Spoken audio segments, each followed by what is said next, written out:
Magandang umaga po sa ating lahat. So, welcome po sa ikalawang session ng ating Youth Bible Camp. Bago tayo magsimula, tayo pong lahat ay yumuko at manalangin. Dakila, banal at mahabagin naming amang Diyos, nagpapasalamat kami Panginoon muli sa pagkakataon na ito na ipinagkaloob mo po sa amin upang saliksikin ang iyong salita. Panginoon, pakiusap, tulungan niyo po nawa na ang lahat ng mga taong narito, buksan mo po nawa ang kanilang puso't isipan at tulungan sila na maunawaan ng iyong salita. Higit sa lahat, nawa ay pahintulutan mo po sila na tunay na magkaroon ng buhay na walang hanggan sa pamamagitan ng pakikinig sa iyong salita. Panginoon, samahan mo po nawa kami, lalong-lalo na po ako na magbabahagi ng iyong salita. Ilagay mo po nawa sa aking mahinang bibig ang iyong salita na naayon lamang po sa iyong salita at naayon sa iyong banal na kalooban. Ngayon din po, Panginoon, nawa ipahintulot mo ng iyong Espiritu Santo ay kumilos sa amin ng makapangyarihan at ipaunawa sa amin ng iyong salita. Sa simula hanggang sa pagkatapos, tanging sa iyo lamang po kami lubos na aasa at pagtitiwala. Dalangin namin ang lahat ng ito sa pangalan ng Panginoong Jesucristo. Amen. So, muli po, magandang umaga sa ating lahat. So, hindi po nagbabago yung layunin ng Bible Camp natin. Ano po yon? Kailangan nating maghanda na humarap sa Panginoong Diyos. Ang ibig sabihin ng paghahanda na humarap doon sa Panginoong Diyos ay ano po yon? Kailangan nating magkaroon ng buhay na walang hanggan. Gaya ng pinag-aralan po natin kagabi, yung pagkakataon lang natin ng mga tao upang magkaroon ng buhay na walang hanggan, eh kailan po? Hanggat nabubuhay pa tayo. Tama ba? Dahil kapag dumating na tayo sa kamatayan, gaya ng pag-aralan natin kagabi, wala nang pagkakataon. Tapos na lahat. Tama po ba? So muli, simulan natin sa talatang ito. Ecclesiastes chapter 12, verse 1. Basahin po natin ang sabay, 3, 2, 1. Alalahanin mo rin naman.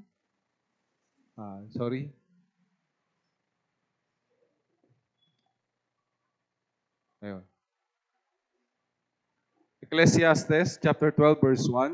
Basahin po natin ang sabay, 3, 2, 1. Alalahanin mo rin naman ang lumikha sa iyo sa mga araw ng iyong kabataan, bago dumating ang masamang araw at ang mga taon ay lumapit, na iyong sasabihin, wala akong kasiyahan sa mga iyon. So, gaya po nito, paulit-ulit na totoo lang, kung pag-aaralan natin yung salita ng Diyos, isa lang ang palaging sinasabi sa atin. Maghanda tayo, alalahanin natin yung Panginoong Diyos dahil yung buhay natin sa mundong ito, hindi ito yung lahat-lahat sa atin. Tama ba? Napakaraming mga tao sa mundong ito, akala nila, yung buhay nila ay dito lang sa mundong ito. Kaya nga, ginagawa nila lahat, paano mabuhay sa mundong ito ng maayos, naghahanda sila ng maraming bagay para lang sa buhay na ito. At pagkatapos, iniisip nila, kapag namatay na, tapos na lahat. Tama po ba? Subalit gaya ng pinag-aralan natin kagabi, yung kamatayan, hindi ito yung katapusan ng lahat.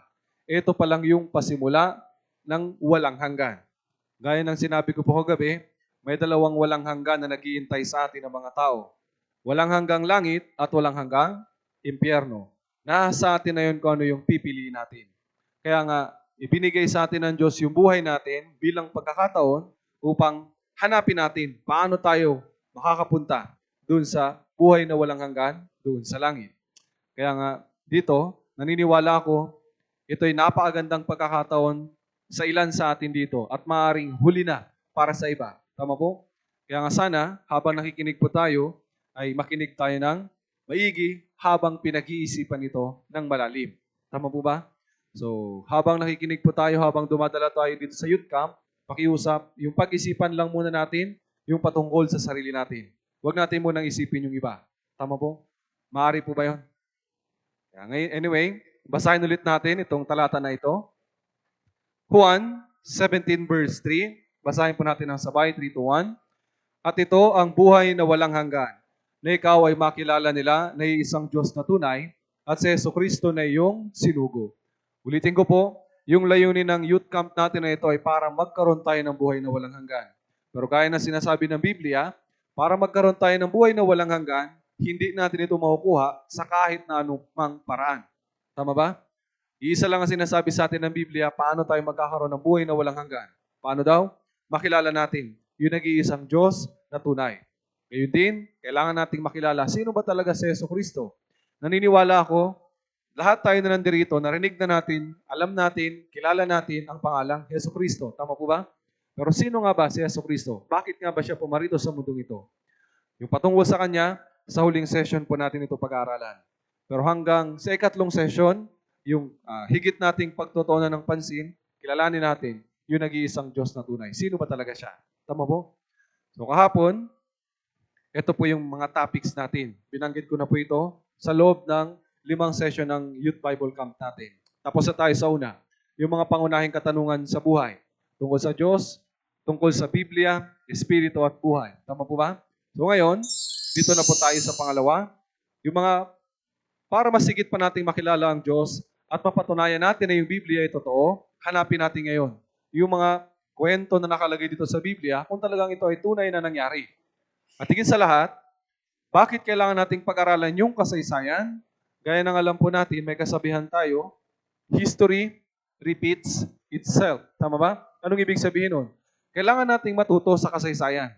Dahil kapag hindi tayo natuto doon, uulitin at mauulit lang natin yung mga pagkakamali na nangyari sa kasaysayan. Tama po ba? Kaya ngayon, aalamin natin, ano ba yung mga kasaysayan na nangyari noong unang panahon bago pa tayo isinilang. Ano po yun?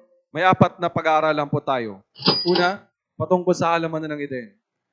Pagkatapos, patungkol sa Noah's Ark at yung baha.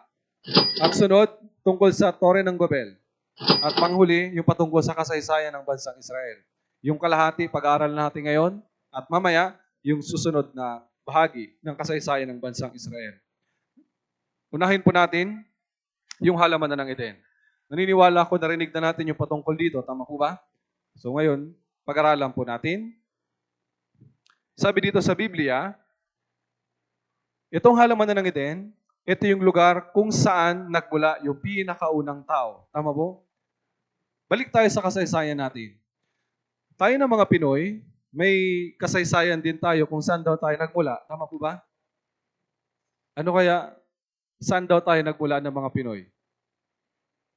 Saan? Songgoy? Di ba? Alam niyo ba yung kwento ni Malakas at ni Maganda? Hindi na. Hindi niyo na alam yon? Hindi niyo na pag-aralan? Hindi niyo na basa? Kung titingnan natin sa kasaysayan natin, sinasabi, di ba, maging ginawan pa nga ng pelikula yon. Tama ba? Bakit? Tayo daw ng mga Pilipino, doon tayo nagmula. Kay Malakas at kay Maganda. Paano nangyari yon? Pagkabiyak sa kawayan, nandoon si Malakas at si Maganda. At doon daw tayo nagmula ng mga Pilipino. Bukod pa doon, alam din natin yung kwentong pambata noon. Sabi, nung lumikha ang Diyos ng tao, paano daw? Di ba nagluto ang Diyos? Sabi nila, dahil nagluto ang Diyos, habang ginagawa yung tao, ang nangyari, napaaga yung pag-ahon ng Diyos dun sa pagluluto. Kaya maputi. Kaya ito daw yung mga Amerikano, yung mga mapuputing mga tao. Tama ba? Tapos pangalawa, nagluto ulit ang Diyos. Pagkatapos napabayaan niya, nasunog. Ito daw yung mga, yung mga maiitim na tao. Ngayon, dahil palagi sa kwentong Pinoy, bida yung mga Pinoy, ngayon nagbantay na ang Diyos, nagluto ng maigi. Kaya nga, saktong-sakto yung pagkaluto, sino yung lumabas? Tayo na mga Pinoy. Kaya nga kayo manggi daw yung balat natin kasi saktong-sakto ang pagkaluto. Tama po ba? Maging sa atin, napakaraming mga kwento kung saan tayo nanggaling. Pero sa totoo lang, saan nga ba talaga tayo nagmula? Maging sa school, gaya ng binanggit kanina, may pinagmulan daw yung tao. Saan? Hanggang ngayon, tinuturo ito sa eskwelahan. Tama po ba? Sa araling panlipunan, tinuturo kung saan nagmula yung mga tao. Saan daw? Ano yung may Homo erectus? Tama po ba? Homo ano pa? Homo sapiens. Homo ano pa? Ano po? Humuhuni? Tama po. So, anyway, totoo yun o hindi? Alam nyo, habang nag-aaral ako noon, ako rin nung high school ako, narinig ko yung patungkol dito. At dahil naligtas ako mga third year high school at Gusto ko sanang balikan yung teacher ko noon na nagturo sa akin. Doon sa patungkol doon sa evolution theory. Tama po ba? Gusto ko sanang itanong sa kanya, Sir, naniniwala ka ba dyan? Kung naniniwala ka, saan ka nagmula? Tama po ba? Kasi maraming uri yun. Lalo na ngayon, ilan ba yung uri ng unggoy? May orangutan, may chimpanzee, may gorilla. Ngayon, saan kayo nanggaling doon? Totoo ba yun o hindi?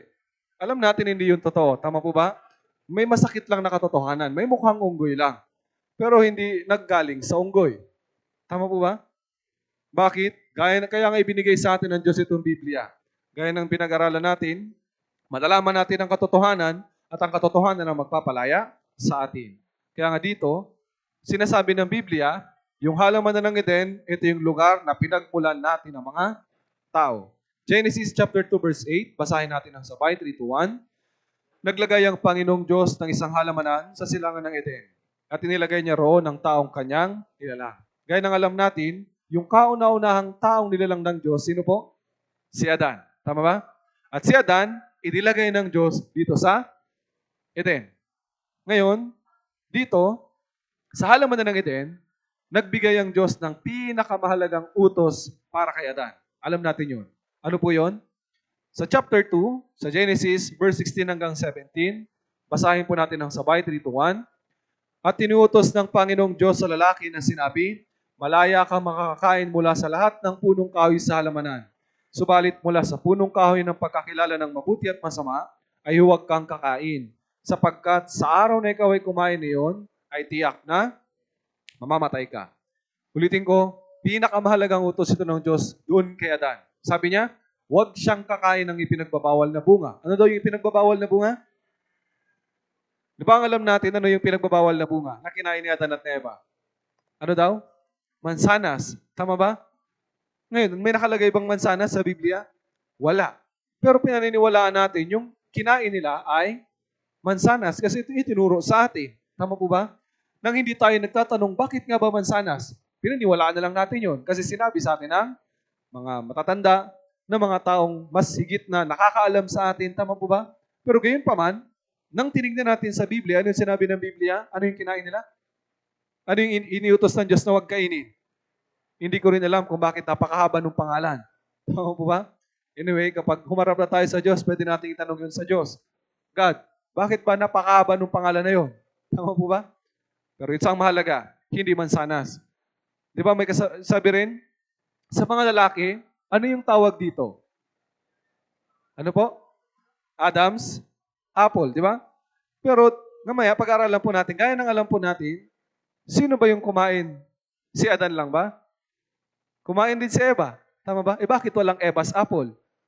Kung mansanas talaga yung kinain ni Adan at ni Eva. Tama po ba? Kaya malaking kalokohan. Pero dito po, gaya ng alam natin, sabi ng Diyos, ulitin ko, pinakamahalagang utos ito ng Diyos sa tao. Kaya Adan, sabi ng Diyos, kapag kumain ka sa araw na iyon, ano sabi ng Diyos? Tiyak na mamamatay ka. Gaya ng alam po natin, ando na rin, ng panahong iyon, ando na rin si Satanas. Sa chapter 3, verse 1 hanggang 3, sabi dito ng Biblia, ang ahas nga ay higit na tusok kaysa alinman sa mailap na hayop sa parang na nilikha ng Panginoong Diyos. Sinabi niya sa babae, sinabi ba ng Diyos, huwag ninyong kakainin ng mula sa alinmang punong kahoy sa halamanan? Ngayon, binibigyan niya ngayon ng doubt si Eva. Yung ahas, kumakatawan nito kay Satanas. Tama po? Sinabi ni Satanas kay Eva, sinabi ba ng Diyos na ano daw? Huwag ninyong kakainin. Ganito ba yung sinabi ng Diyos na huwag nilang kakainin yung anumang punong kahoy sa halamanan? Hindi, di ba? Ano yung sagot ni Eva? Sinabi ng babae sa ahas, makakain namin ng bunga ng mga punong kahoy sa halamanan. Subalit, sinabi ng Diyos, huwag ninyong kakainin ang bunga ng punong kahoy na nasa gitna ng halamanan, huwag din nyo itong hipuin, kundi kayo'y mamamatay. Tanong, may sinabi ba ang Diyos na huwag nilang hipuin? Meron o wala? Ano po? May sinabi ba ang Diyos na huwag nilang hipuin? Dahil kapag hinipo nila, mamamatay sila? Meron o wala? Wala. Binasa natin kanina. Tama po, ano yung sinabi ng Diyos? Kapag kinain nila, mamamatay sila. Pero ang sabi ni Eva, ano po yung problema dito? Dahil si Eva, narinig niya lang yun mula kay Adan. Direktang narinig ni Adan kay sa Diyos yung pinakamahalagang utos na huwag kakain. Tama ba? Pero ang problema, nung kay Eva na, anong sinabi niya? Nung tinanong na siya, wala bang kayong pwedeng kainin?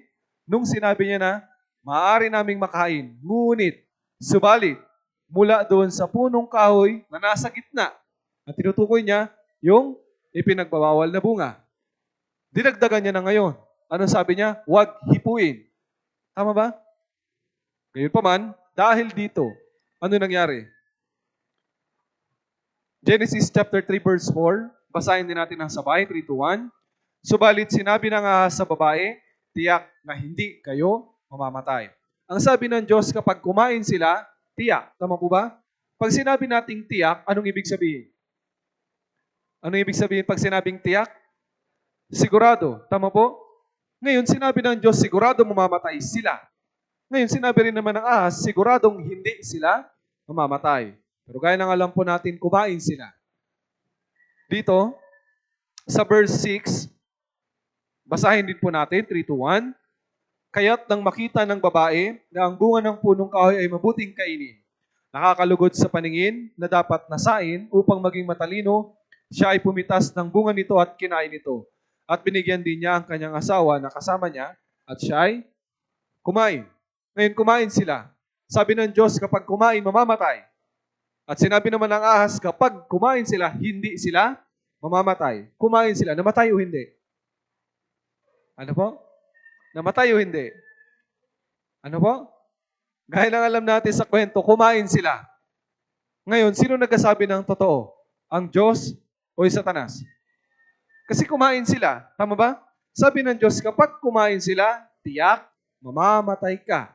Gaya ng alam natin, kumain sila. Namatay o hindi? Ano po? Tingnan natin kung ano nangyari. Pagkatapos silang kumain, ano sunod na nangyari? Dito sa verse 9, tinawag ng Panginoong Diyos ang lalaki at sa kanya sinabi, saan ka naroon? Ngayon, tanungin ko po kayo. Kung ang bagay na ito ay totoo, yung Diyos, alam ba kung nasaan sila o hindi? Si Adan, alam ba ng Diyos kung nasaan o hindi? Ano po? Alam? Eh bakit pa hinanap? Kung alam. Tama po ba? Ano po sa tingin ninyo? Bakit hinanapan ng Diyos? Saan ka naroon? Kung alam niya kung nasaan. Alam niya o hindi? Sa totoo lang, tama po. Alam ng Diyos kung nasaan. At alam din ng Diyos ano yung ginawa nila. Tama ba? Ngayon, ano yung dahilan bakit hinanap siya ng Diyos? Nais ng Diyos, umamin siya sa nagawa niyang pagsuway sa salita ng Diyos. Kaya nga dahil dito, tinanong siya ng Diyos, nasaan ka? Ang ibig sabihin nito, ano yung ginawa mo? Tama ba? Bakit mo sinuway ang utos ko? Ano yung sagot ni Adan? Verse 10 hanggang 11. Sinabi niya, ito po yung sagot ni Adan. Narinig ko ang iyong tinig sa halamanan at ako'y natakot sapagkat ako'y hubad at ako'y nagtago. Ngayon nagtanong ulit ang Diyos. Sinabi niya, sino nagsabi sa iyong ikaw ay hubad? Tinanong ulit si Adan, sino nagsabi sa iyong ikaw ay hubad? Sabi niya, kumain ka ba ng bunga ng punong kahoy na iniutos ko sa iyong huwag mong kainin? Nagtanong ulit ang Diyos, kinain mo ba? Ngayon, ano po yung sagot ni Adan? Di ba sa tanong na ito, kinain mo ba? Dalawa lang ang sagot. Ano po yun? Oo at hindi. Tama ba? Pero tignan natin ano yung sagot ni Adan. Verse 12, pwede po pakibasa sa mga lalaki. 3 to 1.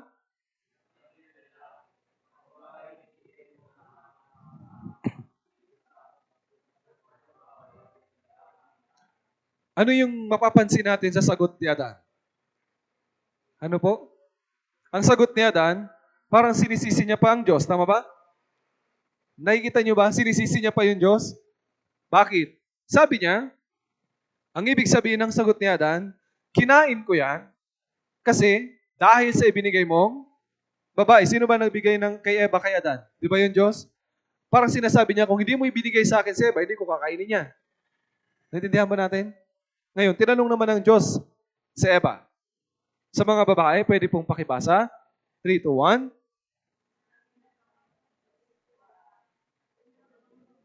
Parang gutom pa yata yung mga babae. Mas konti lang yung lalaki, mas malakas. Pwede ba basahin natin para manatili tayong gising? 3, 2, 1.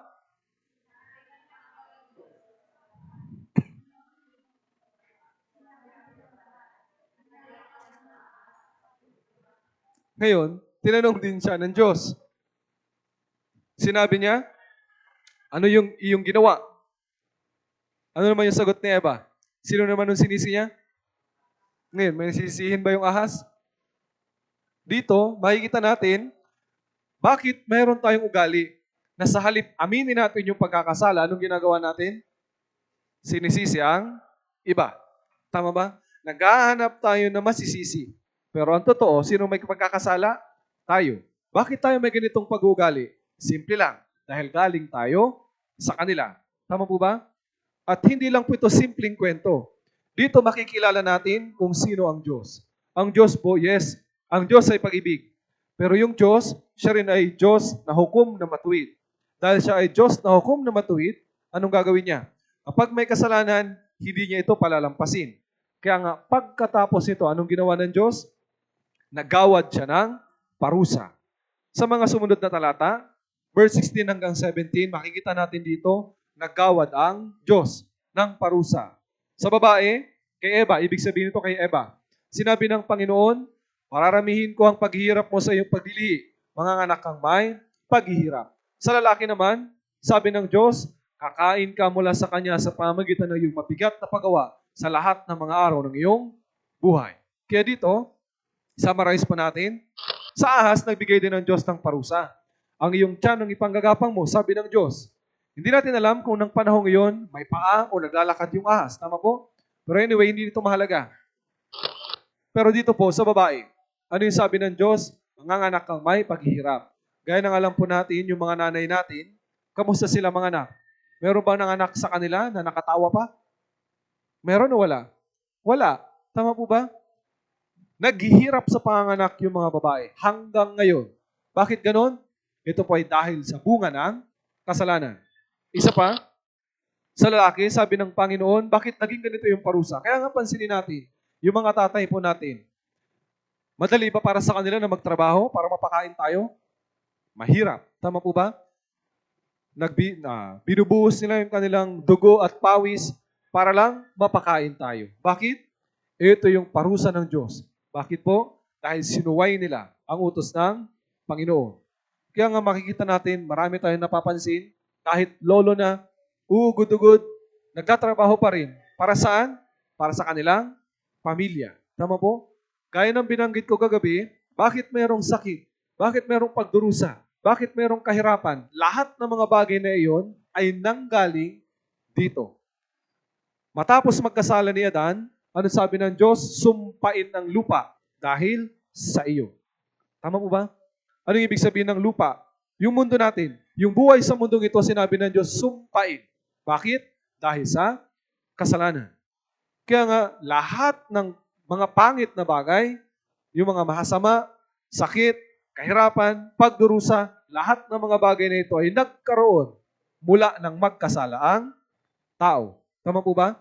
At higit doon, may isa pang parusa yung Diyos na sinabi niya na mangyayari sa kanila dahil sa pagsuway sa utos ng Diyos.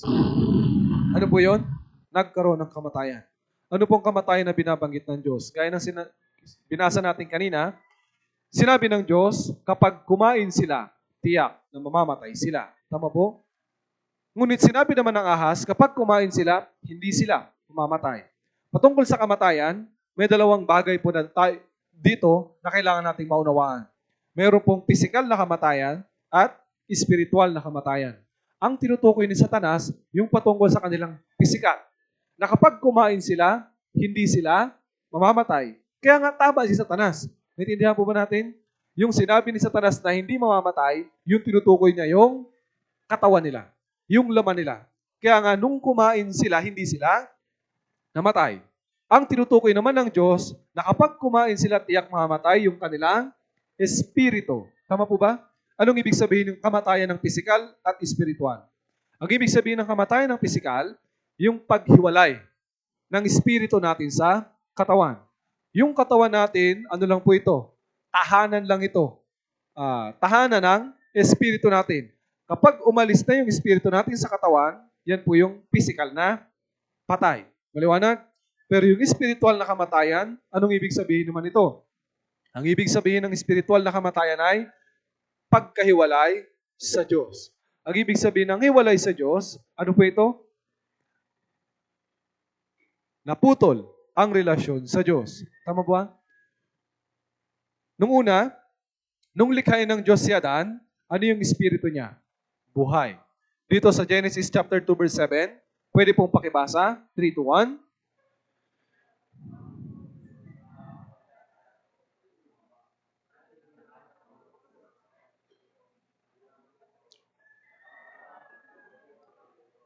Anong ibig sabihin nito?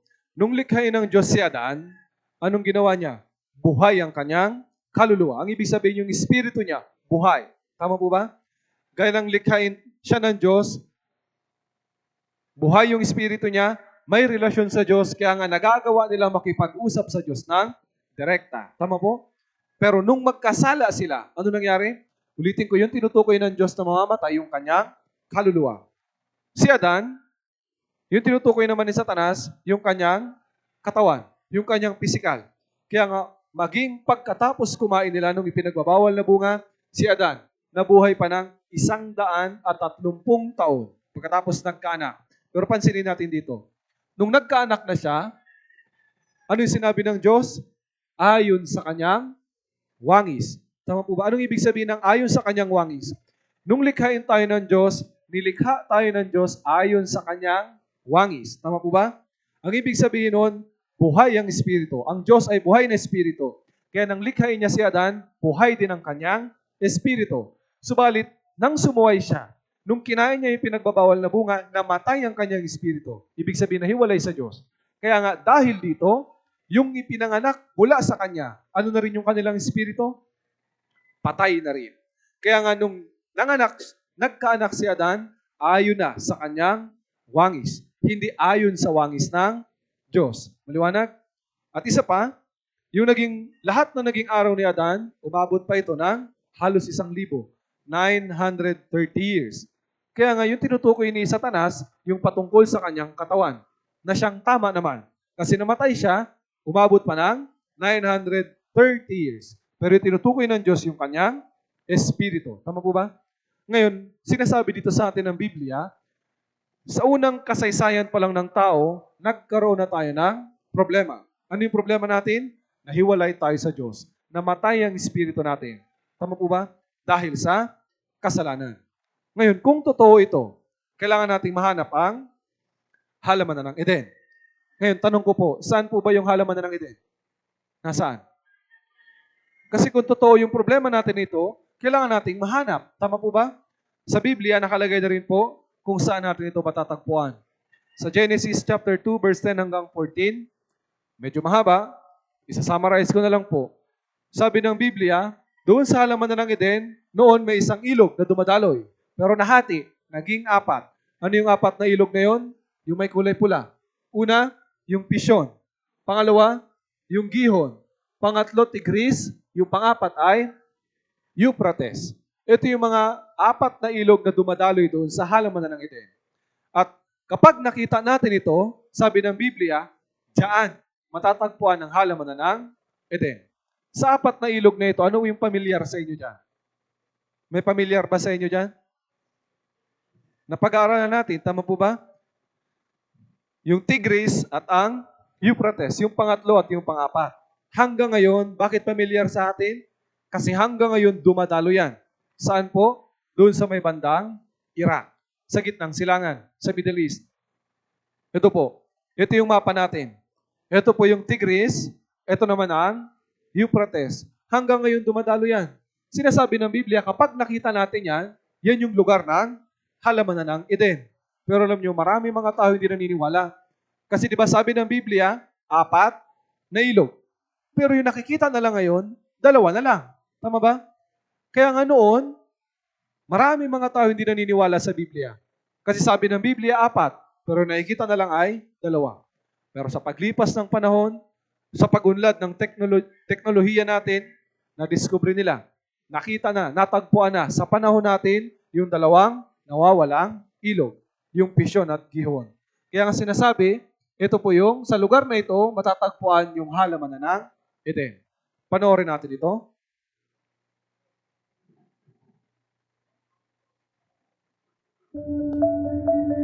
Middle East o Gitnang Silangan. Sa loob ng maraming siglo, nanatiling paksa ng debate ng mga archaeologists, theologians at mga dalubhasa ang tunay na kinaroroonan at kung totoo ba talaga ang sinasabi ng Biblia na Garden of Eden. Ayon sa sinasabi ng Biblia sa aklat ng Genesis, may isang lugar o paraiso kung saan nilagay ng Diyos ang unang mga tao, sina Adan at Eva. Subalit totoo nga ba ang paraisong ito ng Garden of Eden na inakala ng mga tao na isang alamat o mitolohiya lamang? Kung titignan natin ang Garden of Eden, masasabi natin na talagang may physical na paglalarawan kung saan ba talaga ang lokasyon nito. Eksaktong sinasabi ng Biblia na may 4 na ilog sa Garden of Eden at sa katunayan, pwede natin itong saliksikin at puntahan. Ang dalawa sa mga ilog na ito, ang Tigris at Euphrates, ay dumadaloy pa hanggang ngayon sa Iraq. Ang dalawa pang mga ilog na sinasabi sa Biblia ay hindi masyadong malinaw sapagkat wala na ito doon.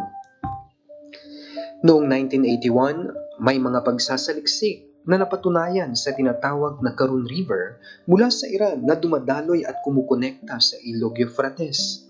At noong 2010, na-verify gamit ang satellite imagery ang isang tuyong ilog na nasa ilalim ng desyerto at tinatawag itong Wadi Batan at kumukonekta din sa Euphrates. Subalit ang mga ito ba ang siyang binabanggit ng Biblia ng Pishon at Gihon?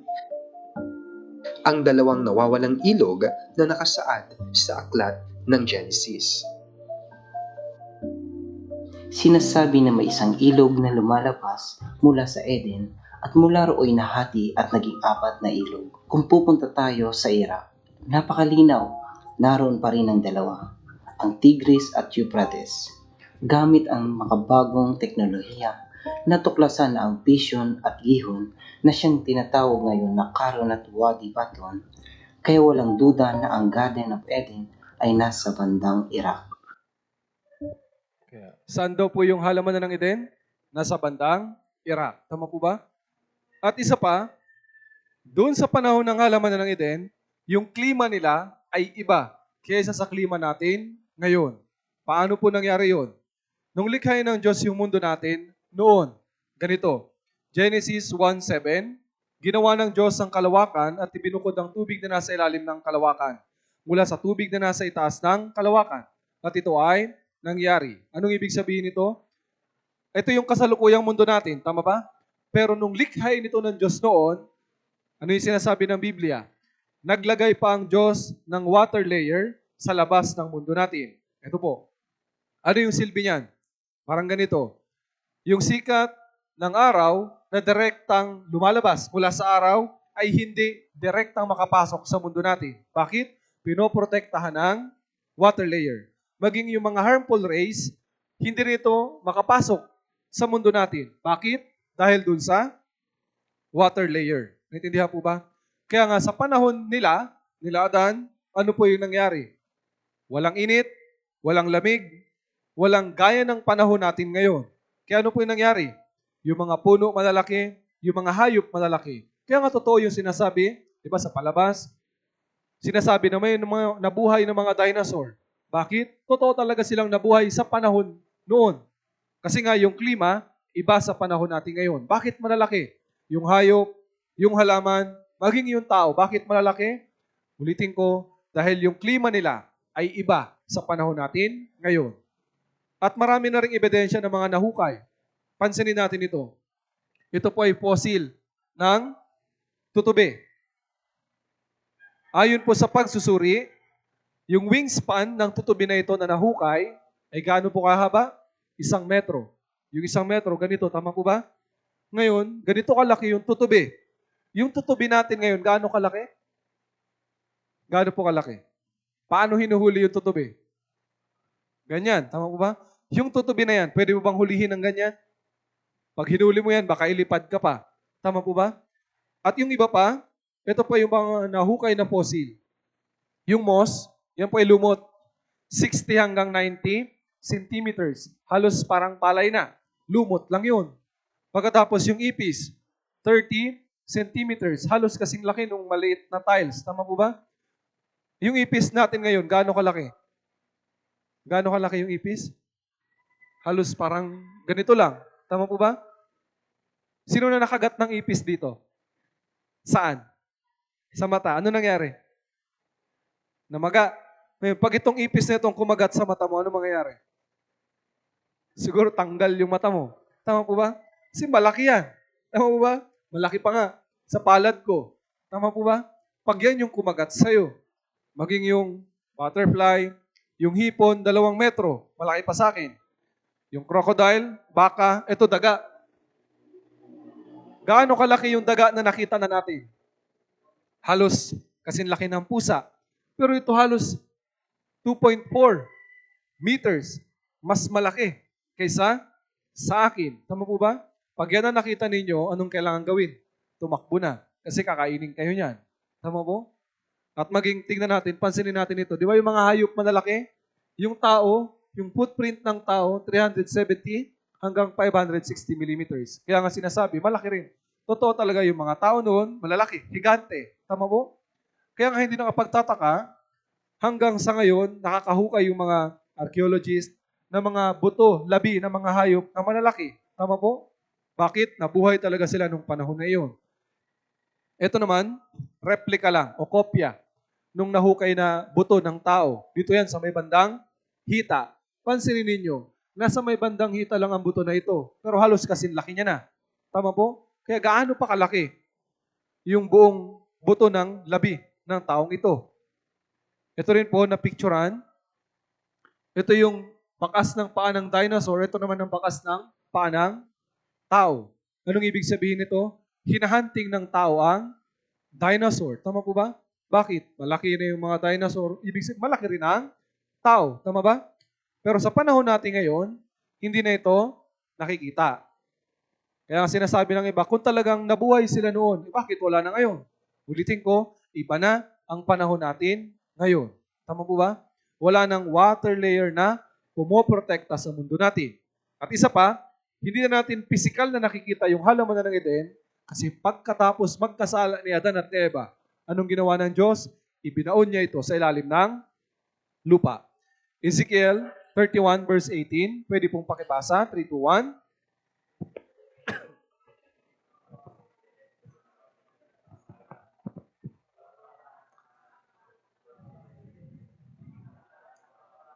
Ito yung sabi ng Diyos at yung ginawa ng Diyos. Para mas maintindihan po natin, ganito po. Pagkatapos na magkasala ni Adan at ni Eva, ang ginawa ng Diyos sa halamanan ng Eden, ibinaon niya sa ilalim ng lupa. Kaya ano po yung nangyari? Sa paglipas ng panahon, yung malalaking puno, yung malalaking hayop, ano yung nangyari? Di ba? Sino dito yung marunong magluto ng adobo na baboy? Ilang kilo? 1 kilo. Pag nagluto ka ng 1 kilong baboy, may taba o wala? Gaano karaming mantika ang lumalabas? Marami o konti? Marami. Tama po ba? 1 kilo lang yun. Eh yung baboy natin ngayon, maliit na. Eh gaano pa kaya yung makukuha natin dyan? Tama po? Kaya nga, yung mga hayop na malalaki, dahil sa pressure sa ilalim ng lupa, sa init, ano mangyayari doon? Maglalabas yung kanilang mantika, yung langis, tama ba? At yung mga kahoy na malalaki, sa paglipas ng panahon, ano man ang mangyayari? Magiging uling. Kapag pinaghalo, yun ano mangyayari? Magiging langis. Tama po ba? Kaya hindi nakapagtataka. Doon sa Middle East, pansinin natin, anong meron sa kanila doon? Disyerto, tama ba? Pero bakit napakaraming langis yun nando doon? Ito ay dahil sa halamanan ng Eden. Ito po yan. Ito yung Tigris, ito yung Euphrates. At yung nakikita natin dito na triangle, excuse me, ang ibig sabihin nito, mga minahan ng langis. Kaya pensanin natin, gaano karami yung minahan ng langis dyan? Napakarami po. At sinasabi po, Sa Middle East, halos 70% ng langis dyan inaangkat at sumusuporta sa buong mundo. Paano mangyayari yun? Nangyari yan dahil sa halamanan ng Eden. Kaya ito po yung ebidensya. Tama po ba? Pero hindi ito mahalaga. Ang higit na mahalaga dito, ano yung aral na tinuturo sa atin nung kwento ng halamanan ng Eden? Ito po. Una, yung tao at yung Diyos, malaya silang magkasama. Tama po ba? Nakakapag-usap sila ng malaya. Pero pagkatapos magkasala, ano po yung nangyari? Ano po yung nangyari? Nahiwalay ang tao sa Diyos. Dahil saan? Dahil sa kasalanan. Tama po ba? Kaya nga ano yung sabi ng Biblia? Isaiah 59 verse 2. Basahin din po natin ng sabay. 3 to 1.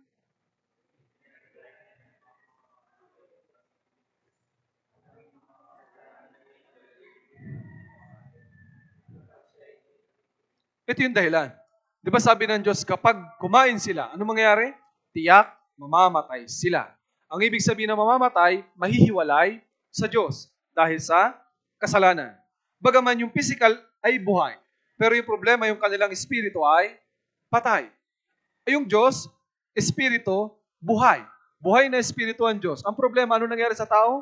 Naging patay yung kanilang espiritu. Kaya nga, nahiwalay sa Diyos. Kaya nga maging sa atin sa mundo, kapag buhay, magkasama o hindi? Pero paano pag patay na? Magkasama pa rin ba? Saan nilalagay yung mga patay? Bakit?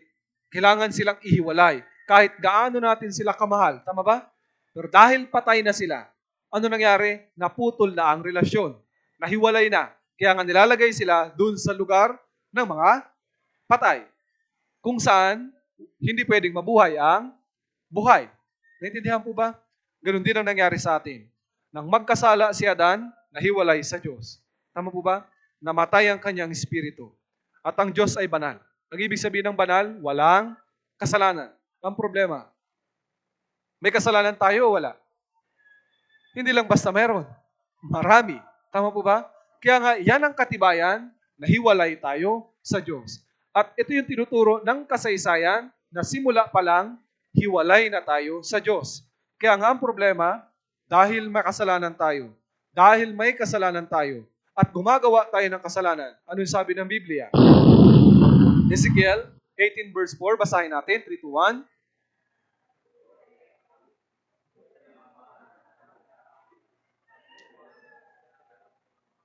Ang sinasabi dito ng Biblia na ang kaluluwa na nagkakasala ay mamamatay, ang ibig sabihin nito, may parusa sa impyerno dahil ang kaluluwa ay namatay dahil sa pagkakasala. Tama po ba? Kaya ito po yung pinakadahilan. Bakit sinabi ni Jesus? Juan chapter 3 verse 3. Sumagot sa kanya si Jesus, katotohanan ang sinasabi ko sa iyo, malibang isang tao ipanganak na muli, ay hindi niya makikita ang kaharian ng Diyos. Ulitin ko, ang dahilan bakit sinabi ni Jesus, kailangan ipanganak ulit ang espiritu ng isang tao kasi namatay dahil sa kasalanan. Maliwanag ba? Hindi ito sinabi ni Jesus na sumali ka sa born again para makapunta ka sa langit. Hindi. Bakit kailangan ipanganak ulit yung espiritu? Dahil namatay. Dahil sa kasalanan. Maliwanag ba? Hindi ito relihiyon. Tama po? May problema tayo. Yung kaluluwa namatay. Kaya nga, kapag hindi naipanganak uli, hindi nabuhay ulit, ang espiritu, hindi siya makakapunta doon sa langit kung saan mabubuhay ang mga buhay na kaluluwa. Tama po? At sunod, yung kwento ng Noah's Ark at yung malaking baha. Dito po, nang palayasin ng Diyos si Adan at si Eva sa halamanan ng Eden, nagkaroon sila ng anak. Tama po ba? Dumami ng dumami yung tao sa balat ng lupa. At sinasabi po, yung mga tao rin ng panahong iyon, milyon-milyon din. Napakaraming tao rin. Ang problema, habang dumarami yung tao, dumarami rin ang kasalanan. Ito po, inilarawan ng Biblia, ano yung ginagawa nila ng panahong iyon. Genesis chapter 6 verse 5, basahin natin, 3 to 1. Nakita ng Panginoon na napakasama na ng tao sa lupa, at ang bawat haka ng mga pag-iisip ng kanyang puso ay palagi na lamang masama. Anong ibig sabihin nito?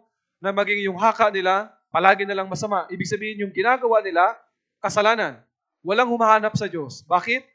Dahil hiwalay na ang tao sa Diyos, kaya nga imposible nilang makita ang Diyos. Kaya ano yung nakita nila? Kasalanan. Kaya nga lahat ng ginagawa nila ng panahong iyon, puro na lang kasalanan. Kaya ano yung sabi ng Diyos? Genesis 6:11, at naging masama ang daigdig sa harapan ng Diyos. Ang ibig sabihin na naging masama ang daigdig, yung mundo natin, hindi mismo ito yung masama. Tama ba? Ang ibig sabihin ng Diyos na naging masama ang daigdig, yung mga tao na nakatira sa mundo, na mga nakatira sa daigdig, naging masama. At pagkatapos na puno ng karahasan. Ibig sabihin po nito, yung mundo, yung mga tao sa panahong iyon, bakit napuno ng karahasan? Kasi nga yung ginagawa nila, puro na lang kasalanan. Subalit, kahit yung mga napakarami mga tao sa mundo ngayon, sa panahong iyon, ay napakasama, bukod tangi, may isang tao na matuwid na binanggit yung Biblia. Genesis chapter 6 verse 9, pwede pong pakibasa, 3 to 1.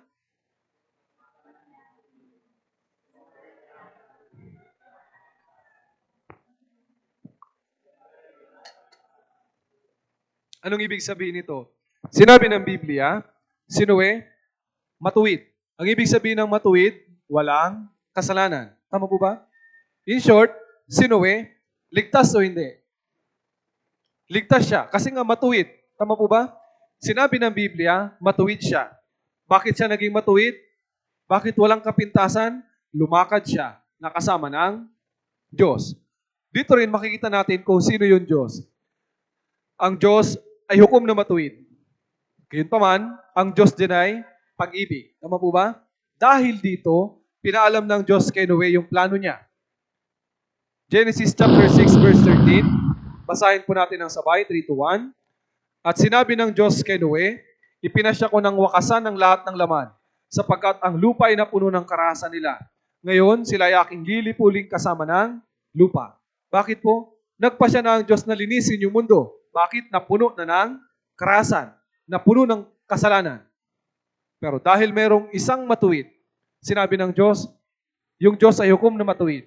Dahil siya ay hukom na matuwid, hindi niya kasamang parurusahan ang matuwid.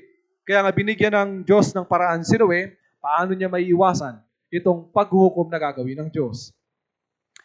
Sa verse 14, ito yung paraan na ibinigay ng Diyos kay Noe para maiwasan niya yung paghuhukom na gagawin ng Diyos.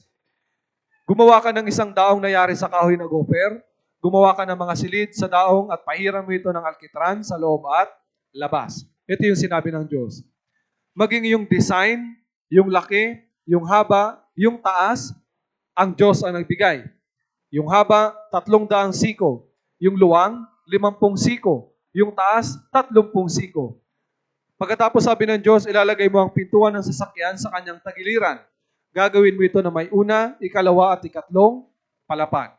Ngayon, alang yung siko, ang ibig sabihin nito, magmula dito hanggang dito. Yan yung siko, cubit. Tama ba? Pero yung siko na ito ay hindi gaya sa panahon, yung sukat sa panahon natin. Ulitin ko, yung mga tao sa panahon nila, malalaki.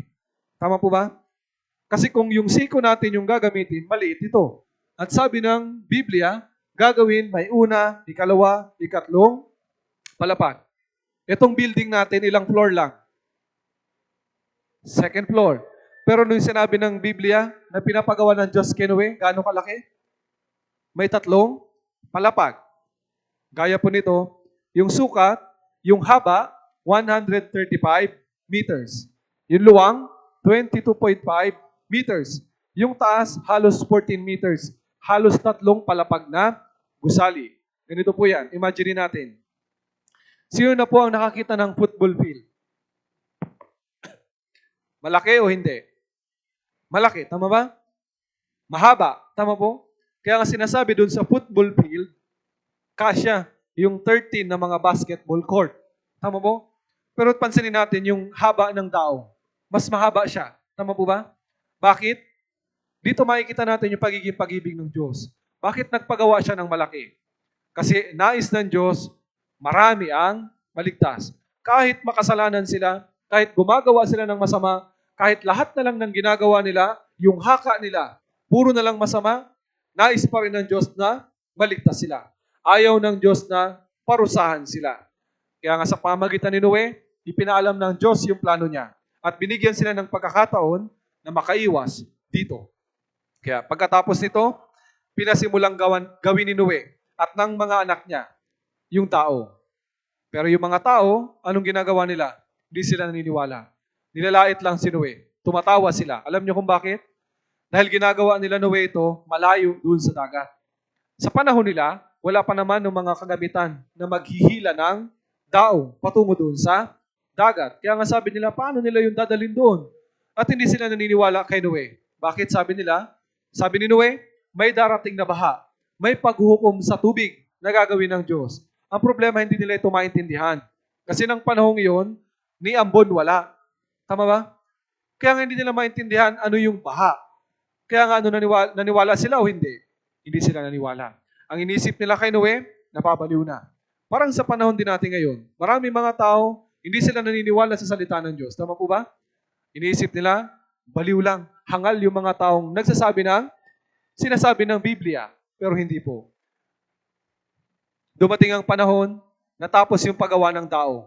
Totoo lang, gumugol sila Noe sa paggawa ng daong halos 8 years, mahigit sa paggawa ng daong. Mahaba o maiksi lang? Napakahaba, tama po ba, na pagkakataon. Habang ginagawa ito ni Noe, hindi siya tumigil na magsabi sa kanila, gawin natin yung daong, sumakay kayo dahil may paghuhukom na darating na ibibigay ang Diyos.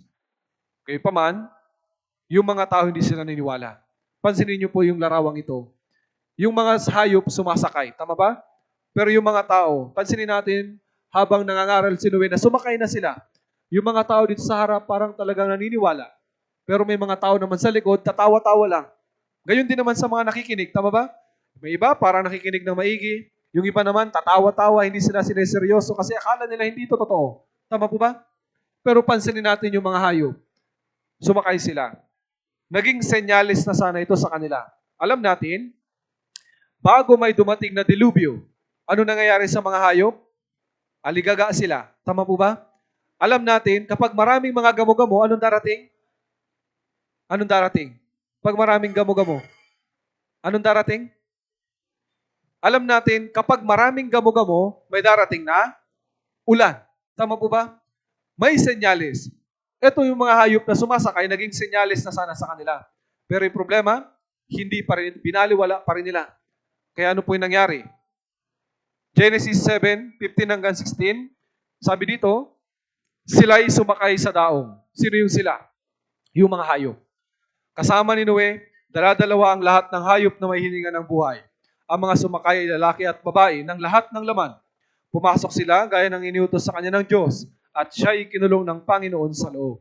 Ang ibig sabihin po ng ikinulong, siya ikinulong ng Panginoon sa loob, yung nagsara ng pintuan ng daong. Sino po? Ang Diyos. Hindi si Noe. Ang Diyos yung nagsara ng daong. Ang ibig sabihin na nagsara ng daong, tapos na yung pagkakataon na pwede silang pumasok. Dahil dito, anong sunod na nangyari? Genesis 7:11 hanggang 12, pwede pong pakibasa. 3, 2, 1.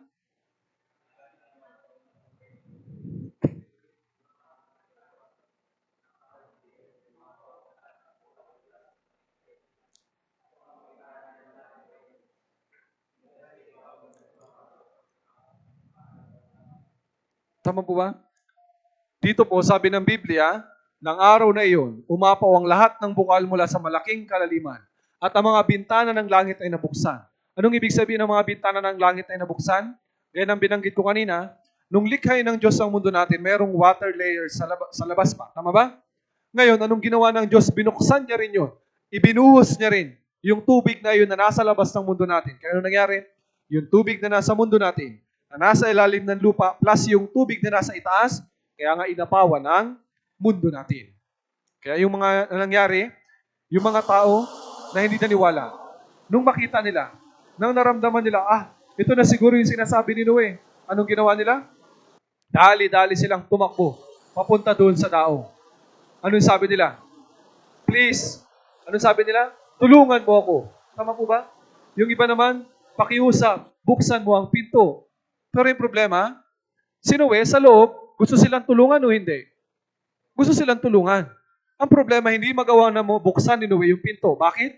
Sino yung nagsara? Yung Diyos. Tama po ba? Isipin natin. Yung mga tao sa panahon nila, sinabi na ni Noe, napakahabang panahon na pinaliwanag sa kanila, may darating na baha. Ang problema, hindi sila naniwala.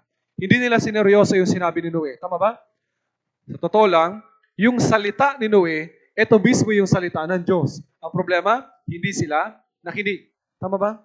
Kasi nga hindi nila naintindihan ano yung baha, ano yung ulan. Kasi wala pa noon, hindi pa nila nakita, hindi na-experience, hindi nila ito nagawa. Kaya hindi sila naniwala. Parang ganito po, dito kulong tayo dito, tama ba? Kaya nyo bang imagine pag sinabi ko uulan dito ng tae? Imposible, tama po ba? Ni hinagap ng isip natin, hindi ito mangyayari. Tama po ba? Gayun din. Hindi nila naintindihan yung sinabi ni Noe. Kaya hindi sila naniwala. Same sa atin ngayon. Maaring yung ilan sa atin nakikinig. Maaring yung iba seryoso. Maaring yung iba hindi. Hindi yan totoo. Tama po ba? Pero tandaan ninyo, kung paanong nangyari yung salita ng Diyos sa panahon ni Noe, mangyayari rin yung sinabi ng Diyos sa panahon natin ngayon. Tama po ba? Pero tandaan ninyo, kung paanong sinarhan yung pintuan nung daong sa panahon ni Noe, ulitin ko, maaari masarhan din para sa atin yung pintuan ng kaligtasan. Kaya sana, makinig tayo ng maigi para wag tayo maging tulad sa kanila. Doon sa mga hindi nakapasok, ano nangyari? Genesis 7 verse 23, basahin natin, 3 to 1.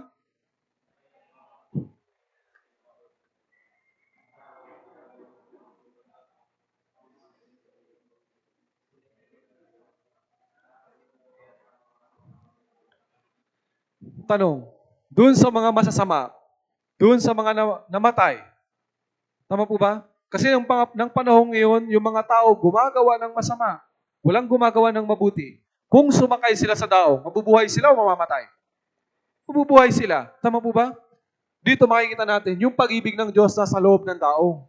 Pero yung pagiging hukom na matuwid ng Diyos nandun sa labas. Bakit? Pinatay silang lahat ng Diyos. Pinarusahan sila ng Diyos. Bakit? Hindi dahil sa, masama sila. Ang problema, hindi sila nakinig sa salita ng Diyos. Naintindihan po ba? Hindi nila sineryoso. Binaliwala nila yung salita ng Diyos na sinabi ni Noe. Kaya anong nangyari sa kanila? Namatay silang lahat. Walang nalabi. Napakarami ng ng panahong iyon. Pero ilan lang po yung nabuhay? 8 lang. Si Noe, yung asawa niya, yung 3 anak ni Noe, at yung mga asawa ng mga anak ni Noe. 8 katao lang. Kaya sa paglipas ng panahon, humupa yung tubig. At ano nangyari? Sumadsad yung daong doon sa bundok ng Ararat. Gaya ng sinabi ng Biblia, ng 17 araw ng 17 buwan, sumadsad ang daong sa ibabaw ng mga bundok ng Ararat. Ngayon, kailangan nating malaman kung totoo yung nangyaring iyon. Kailangan nating matagpuan ito. Saan natin matatagpuan daw yung daong? Sa bundok ng Ararat. Kaya nga para maintindihan po natin, naghanda na po ako dito ng mga tanong at hanapin natin yung sagot dito sa Biblia. Una, meron ba talagang bundok ng Ararat? Meron o wala? Saan? Kasi meron o saan? Tama ba? Kasi kailangan sabi ng Biblia, sumadsad yung daong sa bundok ng Ararat. Meron o wala? Pero ang tanong, saan? Ito po, hanapin natin ang sabay-sabay. Ito po yung mapa natin. Yung kulay pula, yan po yung bundok ng Ararat. Matatagpuan natin ito sa may bandang Turkey. Tama po? Ito po yan. Sabi ng Biblia, mga bundok ng Ararat. Bakit? Yung bundok ng Ararat may 2 peak. Yung una, ang tawag dyan, yung maliit, Little Ararat. Yung isa, Greater Ararat. Tama po ba? Ngayon, may bundok na. Ano naman ang kasunod na tanong?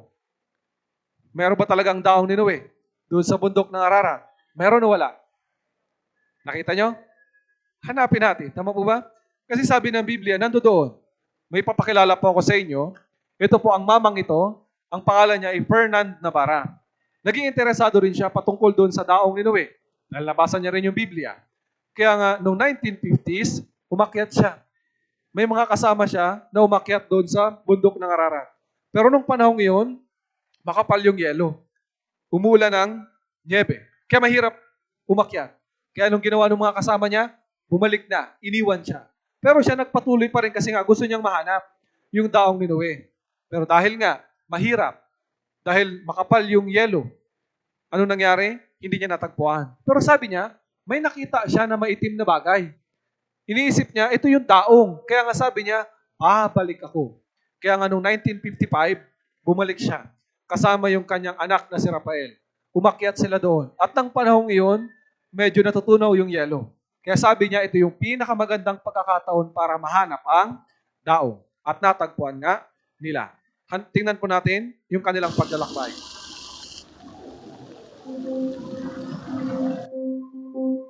Ang programang ito ay magbibigay sa atin ng kaalaman na magbibigay liwanag sa mga katanungang nagpalito sa mga dalubhasa ng kasaysayan. Totoo nga kaya ang Noah's Ark? Naroon pa ba kaya ito sa mga bundok ng Ararat? Ang kwento ng daong ni Noe at ang pandaigdigang baha na lumipol sa mga tao noong unang panahon, sa wakas ay may kalinawan na. Tayo ngayon ay maglalakbay upang hanapin ang mga kasagutan sa mga katanungang ito. Sa kalagitnaan ng 1950s, sa wakas ay nagbigay ang bundok ng kauna-unahang pisikal na pahiwatig para sa ika-20 siglo.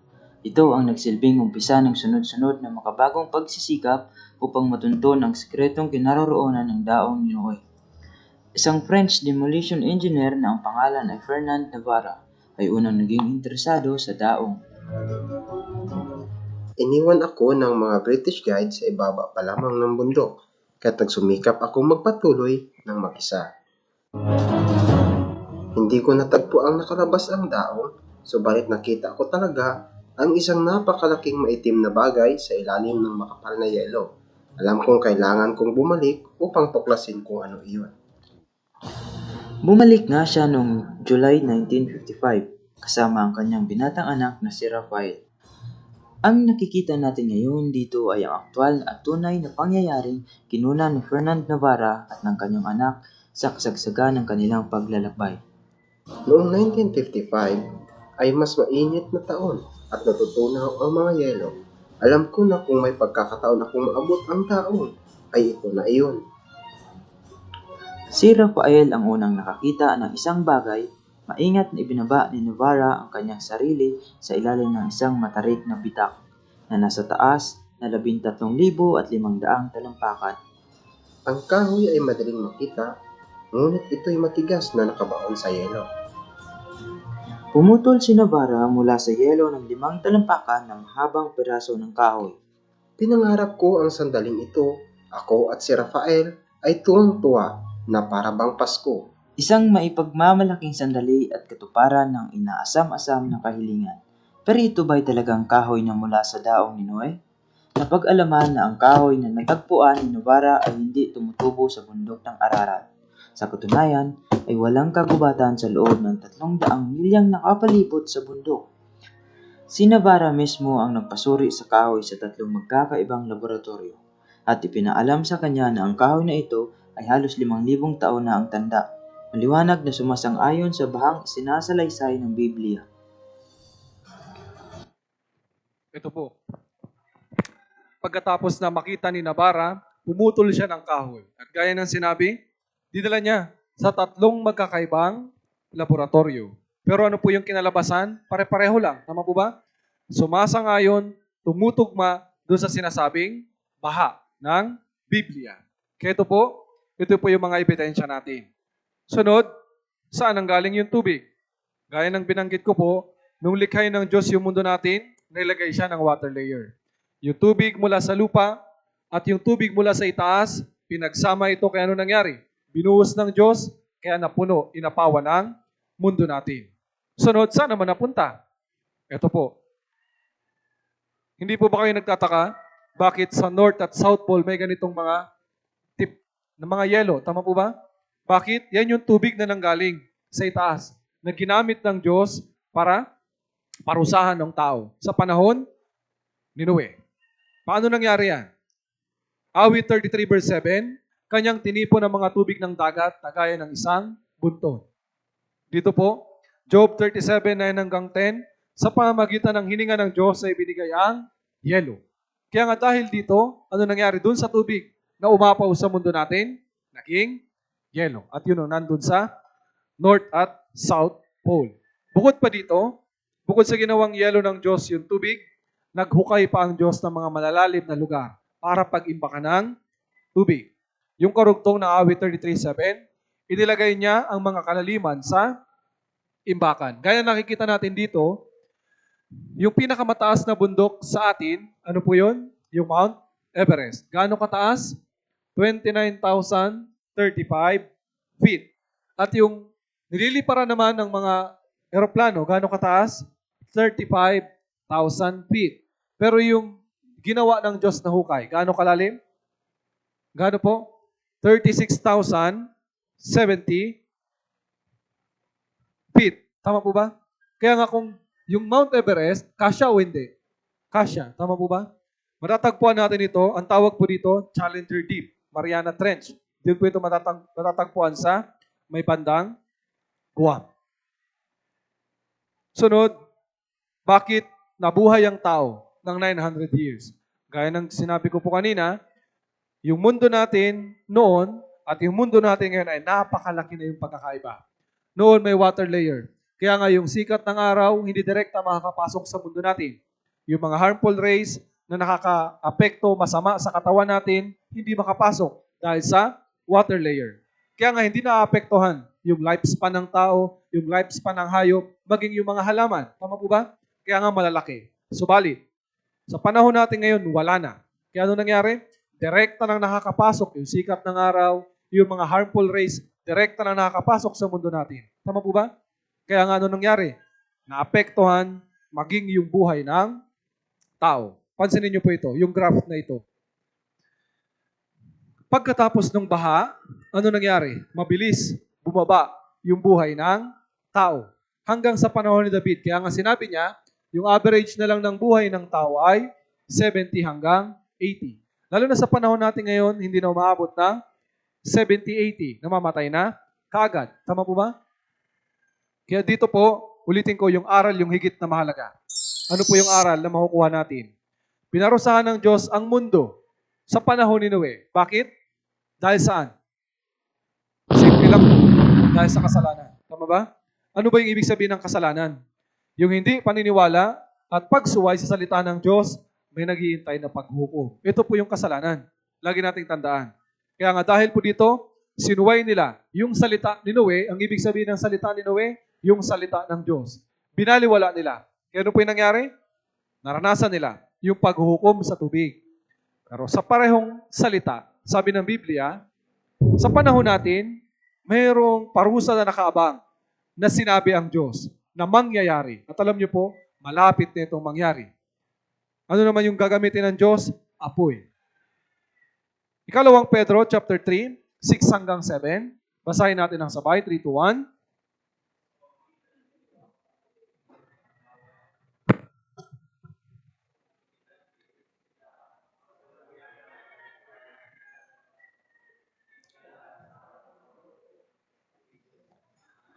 Sabi dito ng Biblia, sa pamagitan din ito, anong ibig sabihin ng sa pamagitan din ito? Sa pamagitan ng salita ng Diyos, kung paanong nangyari.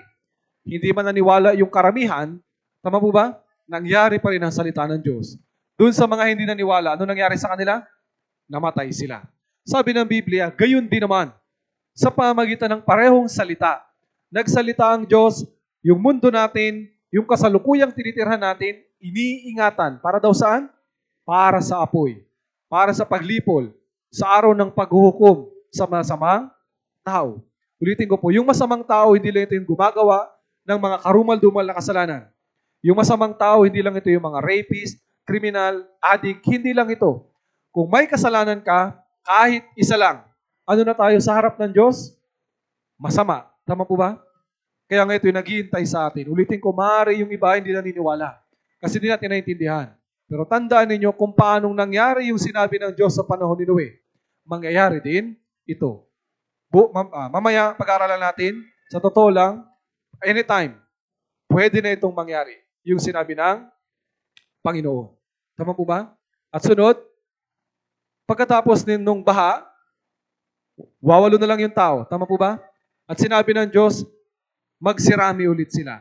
Punuin ulit nila ng tao ang mundo natin. Dumami na naman yung tao, ang problema, sumuway na naman sila sa Diyos. Hindi na naman sila nakinig. Pero bago yon, exercise muna tayo kasi maraming inaantok. Tama ba? So exercise muna tayo. Sundan nyo lang po yung video. 박지성과 함께하는 대한민국 응원체조. 하나, 둘, 셋, 넷, 다섯, 여섯, 일곱, 여덟, Sundan nyo lang para magising. 둘, 셋, 넷, 다섯, 여섯, 일곱, 여덟, 하나, 둘, 셋, 넷, 다섯, 여섯, 일곱, 여덟, 하나, 둘, 셋, 넷, 다섯, 여섯, 일곱, 여덟. 한 번 더. Isa pa daw. 둘, 셋, 넷, 다섯, 여섯, 일곱, 여덟. 하나, Yung makikita nyo na inaantok, 네. tamaan nyo na. 넷, 다섯, 여섯, 일곱, 여덟. 하나, 둘, 셋, 넷, 다섯, 여섯, 일곱, 여덟. 하나, 둘, 셋, 넷, 다섯, 여섯, 일곱, 여덟. 자, 시작해볼까요? Nagising na daw ba kayo? Ituloy po natin. Doon naman tayo sa kwento ng Tore ng Babel. Ang ibig sabihin po ng Babel ay confusion o pagkalito, nilito. Dito po, Genesis chapter 9 verse 1, matapos na humupa yung tubig, tama po ba? Anong ginawa ng Diyos? Inutos niya kay Noe na lumabas na sila sa daong. Genesis 9:1, binasbasan ng Diyos si Noe at ang kanyang mga anak at sa kanila ay sinabi, kayo'y magkaroon ng mga anak at magpakarami at inyong punuin ang lupa. Bakit? Kasi nga wala ng tao. Wawalo na lang. Tama po ba? Yun natira. At iniutos sila sa kanila ngayon ng Diyos, magpakarami ulit sila. Pero para dumami yun, anong kailangan nilang gawin? Hiwalay.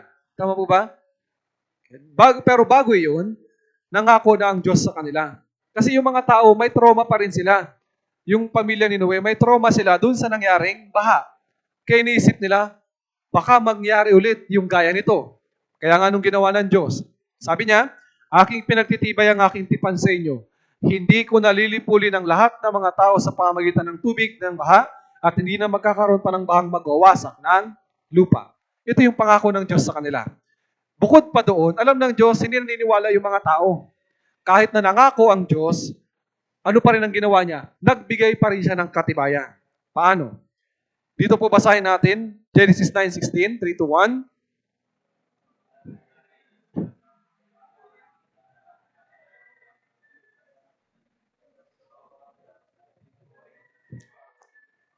Ngayon, ano po yung bahaghari? Yung rainbow, tama ba? Kailan ba lumalabas yung rainbow? Pagkatapos ng ulan, tama ba? At sabi ng Diyos, sa tuwing nakikita natin yung rainbow, yan yung pangako na hindi nalilipulin ng Diyos ang mundo sa pamamagitan ng tubig. Wala nang baha na papatay sa lahat ng tao. Maliwanag ba? Nakakita pa ba ninyo hanggang ngayon ng rainbow? Ibig sabihin, ito yung pangako ng Diyos na hindi niya na lilipulin ang mundo gamit ang tubig. Pero may problema. Gamit naman ang apoy. Tama po ba? Pero yung iba iniisip kapag nakakita ng rainbow, ano sinasabi nila? Nung mga matatanda, puntahan ninyo yung rainbow. Dahil sa dulo niyan may ginto. Tama po ba? May ginto ba sa dulo nun?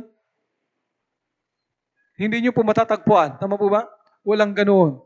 Bakit lang yun pinapakita sa atin ng Diyos hanggang ngayon? Yung salita niya ay totoo. Tama po ba?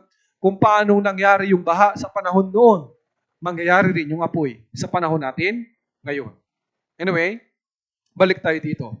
Pagkatapos nabigyan sila ng pangako ng Diyos, Genesis chapter 11, verse 1 hanggang 2, noon, ang buong lupa ay isang wika at magkakatulad ang salita.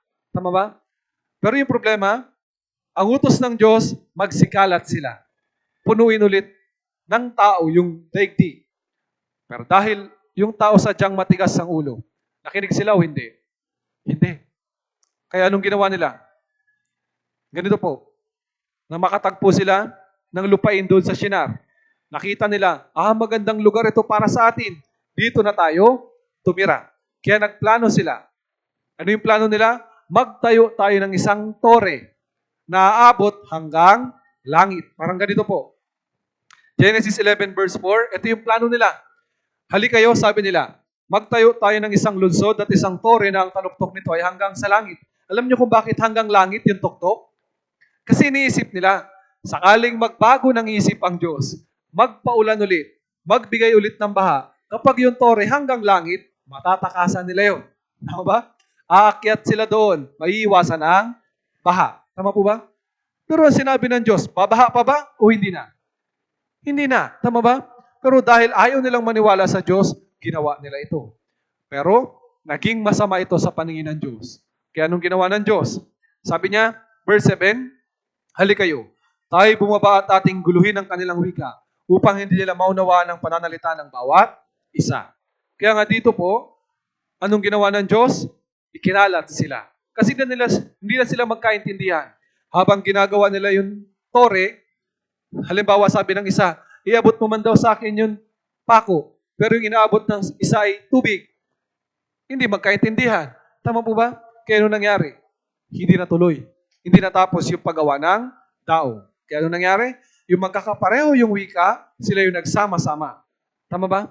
Kaya nga nangyari pa rin yung kalooban ng Diyos. Magsikalat sila, dumami ang tao. Gayun pa man, ang problema, hindi na magkaintindihan. Tama po? Sa atin na lang, napakalaking ebidensya. Tama po? Iisang bansa lang tayo. Pare-pareho tayong Pinoy. Pero hindi magkaintindihan. Tama ba? Meron ba ditong Bisaya? Sino? Bisaya. May Bicolano.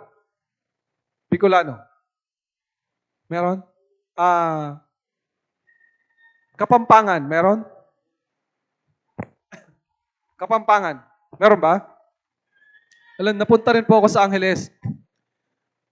Sabi sa akin ng isang sister doon, kasi bilang church staff, napunta ako sa Angeles. Sabi niya sa akin, kasi first time ko marinig ang salita ngayon. Sabi, habang nasa fellowship, sabi sa akin ng isang sister, brother, siping tayo. Nagulat ako. Kasi, di ba, bilang Tagalog, ano yung ibig sabihin iba yung ibig sabihin ng siping. Tama ba? Pero sa Kapampangan, iba ang ibig sabihin nun. Ng siping. Alam niyo ibig sabihin ng siping? Tabi lang, tabi. Sa upuan. Sa fellowship. Tabi lang ibig sabihin nun. Kaya nagulat talaga ako. Ano sabi ko sa, sister, ano sabi mo? Sabi, huwag mong sasabihin yan.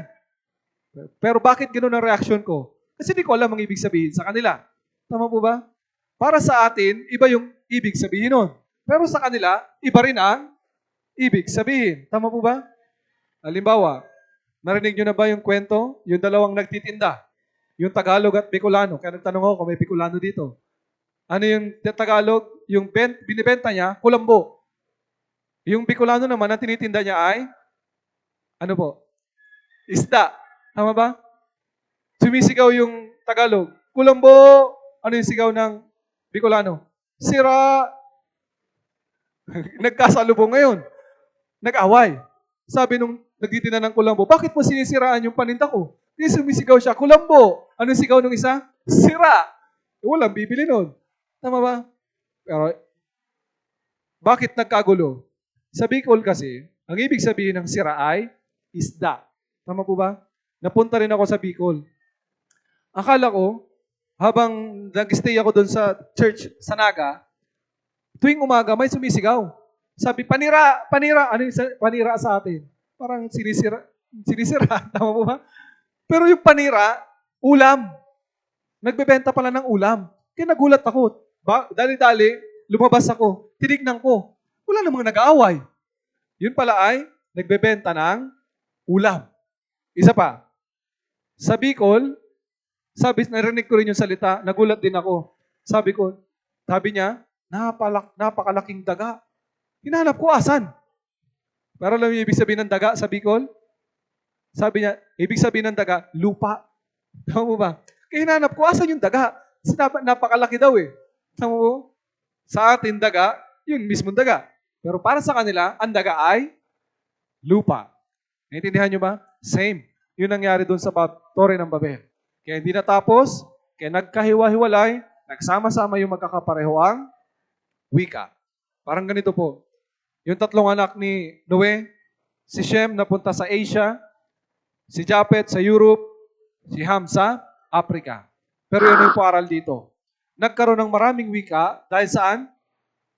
Simple lang. Dahil pa rin sa kasalanan. Tama po ba? At sunod, pinakahuli, yung patungkol sa kasaysayan ng bansang Israel. Pag-aralan din po natin. Gaya ng alam po natin, ang bansang Israel nagmula sa mamang ito. Sino po yan? Si Abraham. Tama ba? Kiniklaim din, tama, maging ng mga Arabo. Kasi sila, ninuno din nila si Abraham.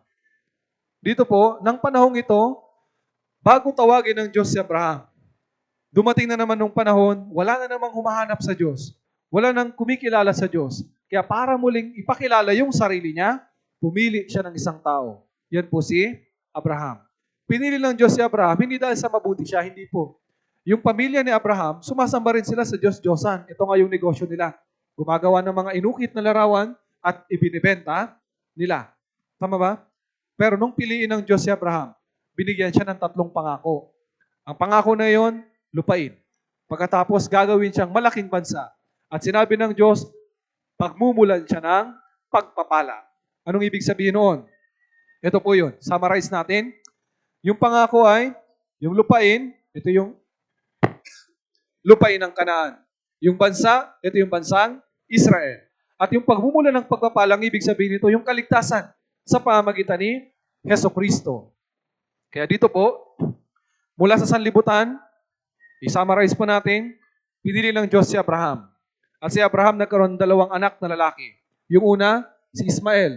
Siya po yung ninuno ng mga Arabo. At yung pangalawa ay si Isaac, na siyang ipinangakong anak. Si Isaac nagkaroon siya ng 2 anak din na lalaki. Si Esau at si Jacob. Si Jacob, sa huli pinalitan yung kanyang pangalan na naging Israel. Si Jacob, nagkaroon siya ng 12 anak na lalaki. Bali lahat-lahat ng anak niya, 13. Yung isa ay babae. Pero yung 12 ay lalaki. Pang-11, special, sino po yun? Si Jose. Bakit? Dahil siya yung labis na minahal ng kanyang ama. Tama ba? Pagkatapos, ano po ito? Kinainggitan siya ng kanyang mga kapatid. Dahil si Joseph, di ba may bansag pa sa kanya? Ano po yung bansag kay Jose? Kay Joseph. Joseph, the dreamer. Tama po ba? Nananaginip si Jose, ano yung panaginip niya? Yung mga kapatid niya, sasamba sa kanya, maging yung magulang niya, yuyuko sa kanya. Kaya nagalit yung kanyang mga kapatid. Dahil dito, nagbalak yung kanyang mga kapatid. Patayin natin siya. Para hindi mangyari yung mga panaginip niya. Kaya ano nangyari? Nagbalak sila. Pero sabi nung isa, wag. Kasi kapatid natin yan. Anong sabi nila? Ibenta na lang natin siya. Kaya nangyari, dahil dito, napunta si Jose sa Egypt. Huwag na natin pong pahabain pa. Sa Egypt, naging alipin si Jose. Tama po ba? Pero sa huli, naging Naging prime minister si Jose. Bakit? Naipaliwanag niya ang panaginip ng hari. Nanaginip yung hari, yung paraon doon sa Egypt, 2 beses. Pero pare-pareho lang ang ibig sabihin. Ang sabi ni Jose, ang ibig sabihin ng panaginip ng hari, magkakaroon ng tagutom sa loob ng 7 taon. At una muna kasaganaan sa loob ng 7 taon, at susunod doon, 7 taon na taggutom. Kaya nga dahil dito, ginawa siyang prime minister. Tagapamahala. Kaya nga dahil dito, nag-imbak siya ng maraming pagkain doon sa Egypt sa loob ng 7 years. Kaya yung kapatid niya, dumating, natapos na yung kasaganaan, dumating yung 7 taong tagutom.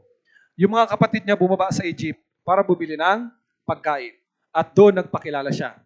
At dahil dito, anong sabi ni Jose? Nirequest niya doon sa paraon, kung pwede bang papuntahin yung kanyang pamilya doon sa Egypt. Kaya anong sabi ng paraon? Sige, pinatira sila doon sa lupain ng Goshen. Ngayon, paiksiin pa natin yung kwento. Dumating ang panahon na matay si Jose. Namatay yung mga may kakilala sa kanya. Ang nangyari, may lumabas na panibagong paraon, hari, hindi kilala si Jose. At nang tingnan niya yung lupain ng Egypt, natakot siya. Bakit? Mabilis dumami yung mga Israelita. Natakot siya, nangamba siya, na kapag may lumusob, baka kumampi sa kaaway ang mga Israelita. Kaya nung sabi niya, hulihin natin sila, gawin silang alipin. Kaya dito, gaya ng alam po natin, naging alipin sila sa Egypt sa loob ng 400 years. Sila yung gumawa ng mga sphinx, mga pyramid, tama po ba? At dahil dito, pinahirapan sila ng labis. Kaya nanalangin sila sa Diyos, Panginoon, iligtas mo kami sa kalagayan bilang alipin dito sa Egypt. At pinakinggan sila ng Panginoon. Sinugo sa kanila si Moises. Tama po ba?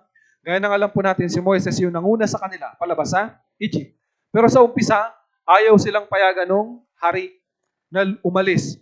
Bumalik sa kanilang sariling lupain. Dahil dito, anong ginawa ng Diyos? Nagpadala ng 10 salot. Yung pinakasampo, papatayin lahat ng panganay. Dahil nangyari ito, pumayag. Yung hari, pinaalis sila. Pinabalik sa kanilang sariling lupain. Pero hindi naging madali.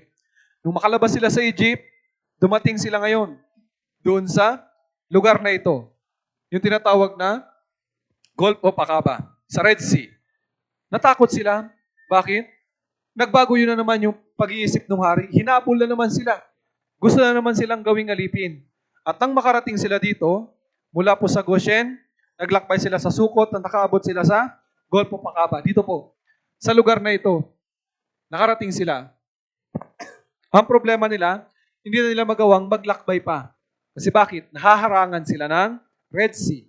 Ang problema, kasunod din nila yung mga hukbo ng Egyptians para hulihin sila. Kaya ngayon, para hindi makaabot sa kanila, ang Diyos naglagay ng haliging apoy para wag makalapit yung hukbo ng Egypt at hindi mahuli ang mga Israelita. Dahil sa takot ng mga Israelita, nagreklamo sila kay Moises. Sabi nila, dahil ba walang libingan sa Egypt, kaya dinala mo kami dito upang mamatay? Sabi sa kanila ni Moises, huwag kayong matakot, manahimik lang kayo. Pagmasdan ninyo ang pagliligtas ng Diyos.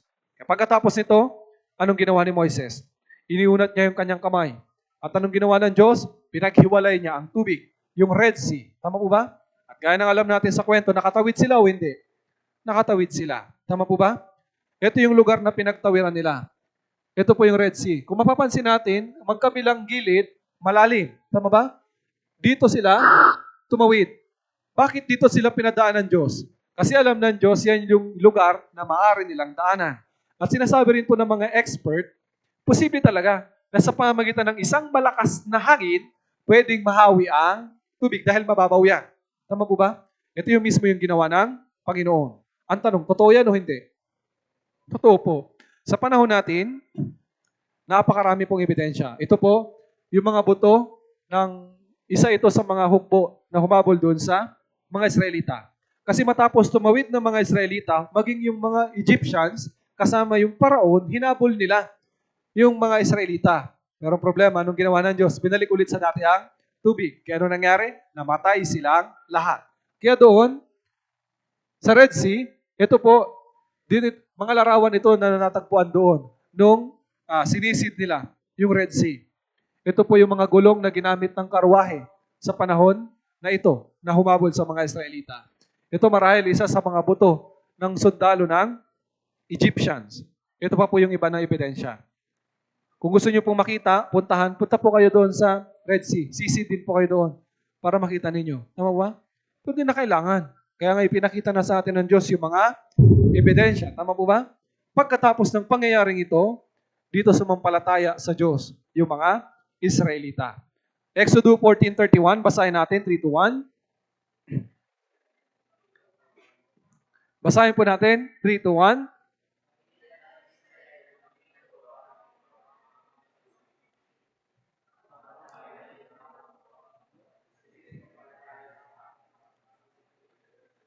Ano pong ibig sabihin na sila ay sumampalataya sa Panginoon? Ang ibig sabihin nito, nangako sila na susunod lamang sila, sasamba lamang sila sa Diyos na nagligtas sa kanila sa Egypt at naglabas sa kanila at nasaksihan nila ano yung ginawa ng Panginoon sa kaaway nila. Tama po ba? At pagkatapos nito, pagkatapos makatawid, nangako sila sa Diyos na sa Kanya lamang sila sasamba at susunod. Gumawa ang Diyos ng tipanan. Ano po yung tipanan na yun? Patungkol sa pagpapala at sumpa. Ito po. Sabi ng Panginoon, kung susunod sila, pagpapalain sila. Ngunit kung susuway naman sila at sa halip na sumamba sa Diyos, sa halip na sumunod sa Diyos, ay sasamba sila sa Diyos-Diyosan, sa ibang Diyos, anong gagawin sa kanila ng Panginoon? Susumpain sila. Yung detalyadong patungkol po sa tipanan ng pagpapala at sumpa nakalagay dito sa Deuteronomy 28. Pansinin po natin. Ito po ilan lang yung nakalagay dito. Kasi hindi naman kasya kung lalagay ko lahat. Ilan lang po yung nilagay ko. Yung patungkol sa pagpapala, chapter 28, verse 1 hanggang 14. Lahat ng ito patungkol sa pagpapala. Pero pansinin natin, magmula verse 15 hanggang verse 69, lahat ng ito patungkol sa sumpa. Kaya gaano karaming sumpa? Tama po ba? At isa pa, sabi ng Diyos, piliin ninyo ang pagpapala. Huwag ninyong piliin ang sumpa na siya namang sinang-ayunan nila. Tama po ba? Gaya ng alam po natin, nangyari yung pagpapala at sumpa sa kanila ayon sa tipanan ng Diyos. Pero mas higit na marami yung sumpa. Bakit? Sa halip na sumunod, sila ay sumusuway sa Diyos. Lalong-lalo na po tandaan ninyo, itong panlima, talagang naranasan nila ito. Kinain nila yung laman ng kanilang anak. Kaya dito po, pagkatapos na ginawang tipanan, pumasok sila doon sa lupain ng Kanaan sa pamumuno ng ng mga pinuno nila, ng mga pari at ni Josue. Tama po ba? Pagkatapos niyan, yung mga Israelita nakapasok sa Kanaan, sumuway na naman sila sa Diyos. Ang ginawa ng Diyos, pinarusahan naman sila. Ang nangyari sa mga Israelita, nagsisi na naman sila. At iniligtas sila ng Diyos sa pamamagitan ng mga hukom. Familiar sa atin dito, sino po ito? Sino po ito? Si Samson, tama ba? Ang problema, maging ito, nagkasala din. Hindi sumunod sa Panginoon. Pero anyway, yung mga Israelita niligtas ng Diyos, kapag sumusuway, pinaparusahan, iniligtas sila ng Diyos. At sunod, pinamunuan sila ng mga hari. Ang unang hari, si Saul. Pangalawa, si David. Nung si David ang hari sa bansang Israel, tinatawag po ito na golden age ng bansang Israel. Bakit? Walang makatalo sa kanila. Makapangyarihan sila. Bakit? Si David po talagang lubusang sumunod sa Diyos. Dahil sabi ng Diyos, kapag sumunod, pagpapalain. Subalit, nung namatay si David, pinalitan siya ng kanyang anak, si Haring Solomon. Nung umpisa si Haring Solomon sumusunod sa Diyos. Pero sa huli, sumuway siya sa Panginoon. Alam niyo kung bakit? Ito po yung dahilan. Unang Hari 11, 3 hanggang 4, basahin natin, 3 to 1.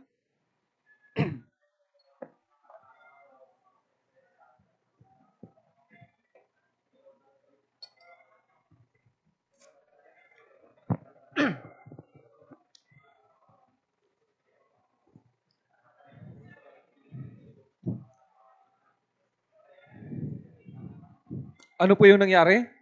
Ilan po yung asawa ni Solomon? Ilan? Ilan yung asawa? Ano po? Basahin natin ng maigi. 700, tapos 300. Ilan yan? 1,000. Tama ba? Na totoo lang, walang problema sa dami ng asawa. Ano yung naging problema? Ang utos sa kanila ng Diyos, huwag silang mag-aasawa ng labas sa lahi nila. Bakit? Yung mga labas sa lahi nila, mayroon din yung sariling Diyos na pinaglilingkuran. Tama ba? At sabi ng Diyos, huwag silang susunod sa ibang mga Diyos. Dahil kapag sumunod sila, susumpain sila. Nung umpisa, ginagawa ito ng matuwid ni Solomon. Gayun pa man, nung sinuway niya ang utos ng Diyos, nag-asawa siya ng ibang lahi at sumamba siya sa huli sa kanilang mga Diyos-Diyosan. Parang ganito po. Kaya nga nagalit ang Diyos. Yung parusa ng Diyos, hindi niya ginawa nung habang nabubuhay pa si Solomon. Ginawa ito ng Diyos pagkamatay ni Solomon. Gayun pa man, bukod pa rito, matapos si Solomon, yung ibang mga hari pa, mas dinoble pa nila yung kasamaan na ginawa ni Solomon. Ayaw nilang manumbalik sa Diyos, sumusubay sila sa Diyos, napakatigas ng ulo nila. Dahil sa sobrang pagmamahal ng Diyos sa kanila, nagsugo ang Diyos sa kanila ng mga propeta. Para saan? Para panumbalikin sila sa Diyos, na sumunod sa Diyos sa halip na sa Diyos-Diyos. Anong problema? Ayaw nilang makinig. Anong ginagawa nila? Ikalawang Kronika 36:15, basahin po natin 3 to 1. At ang Panginoon, ang Diyos ng kanilang mga ninuno, ay paulit-ulit na nagsugo sa kanila sa pamamagitan ng kanyang mga sugo, sapagkat siya'y may habag sa kanyang bayan at sa kanyang tahanang dako. Ano po yung sugo na ito? Yung mga propeta. Tama ba? Sinusugo sa kanila ng Diyos para manumbalik sila sa pagsunod sa Diyos. Ang problema, matigas ang ulo nila. Ayaw nilang makinig.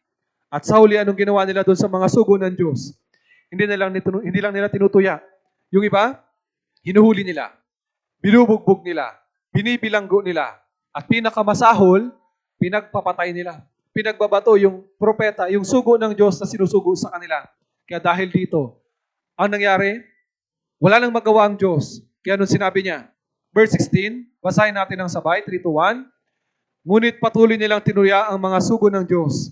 Hinahamak ang kanyang mga salita at nililibak ang kanyang mga propeta hanggang sa ang puot ng Panginoon ay tumindi laban sa kanyang bayan hanggang sa wala na.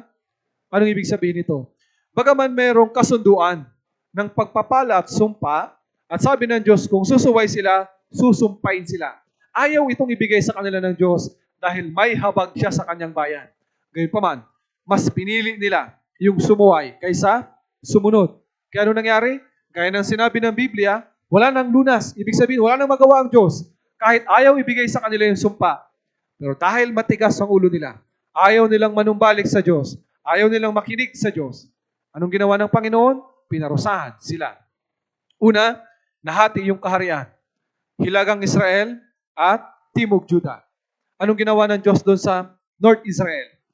Dahil sumasamba sila sa Diyos-Diyosan, hindi sila tumalikod, anong ginawa ng Panginoon? Pinarusahan sila gamit ang Assyria. Nakita na ito ng mga taga-Timog Juda.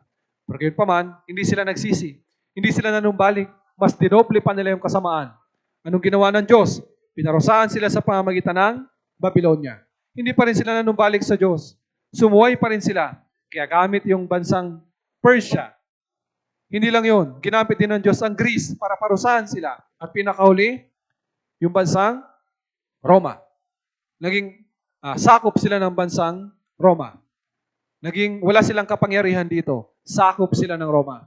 At sa panahon na ito, dito dumating yung inaasahan nila na ipinangako sa lumang tipan, ang Mesiyas. Gaya ng alam po natin, si Jesus ipinanganak sa panahon na sakop sila ng Roma. Tama po ba? Nung si Jesus ay tumanda na, nagsimula sa kanyang ministeryo, nagpagaling siya na may mga sakit, binubuksan yung ipinanganak na bulag at bingi, binibuksan ang kanilang paningin at yung pandinig, at maging bumubuhay din ng patay. Hindi lang yun, gumawa pa siya ng maraming mahimalang gawa. Nagpakain ng 5,000 gamit lang ang 5 tinapay at 2 isda. Tama po ba? At marami pang ibang himala. Kaya nga, anong naisip nila? Siya na yung hinihintay natin na magliligtas sa atin. Tagapagligtas. Mula saan? Mula sa kapangyarihan ng Roma. Kaya sabi nila, gawin natin siyang hari. Kaya anong ginawa nila? Juan 6:15, basahin natin, 3-1. Nang mahalata ni Jesus na sila'y lalapit at pipilitin siyang gawing hari, siya'y muling umalis sa nag-iisa patungo sa bundok. Anong ginawa nila? Gusto nilang gawing hari si Jesus. Bakit? Kasi kapag makipaglaban si Jesus, kapag namatay yung sundalo nila, kayang buhayin ni Jesus o hindi? Kaya, di ba? Kapag nagkulang ng pagkain, kayang magbigay ng pagkain ni Jesus. Tama po? Kaya nga nais nilang gawing hari si Jesus. Pero gayon pa man, ayaw ni Jesus. Dahil lang gusto nila. Bakit nila gustong gawing hari si Jesus? Para mapalaya sila sa imperyo ng Roma. Pero si Jesus, yung pagparito niya ay hindi para palayain sila sa Roma, kundi para palayain sila, para iligtas sila sa kanilang kasalanan at sa kanilang kahatulan. Tama po ba? Dahil dito, hindi ito nagustuhan ng mga Israelita. Lalong-lalo na, yung kanilang mga pinuno sa relihiyon. Hindi ito nagustuhan. Hindi naging tugma si Jesus sa kanila. Kaya anong ginawa nila? Pinatay nila si Jesus. Ngayon, bakit ba nila pinatay si Jesus? Una, nakatuon lang sila sa pisikal na bagay. Sa kalagayan nila. Sa sakop ng Roma, pero hindi sila nakatuon sa kalagayan ng espiritu nila.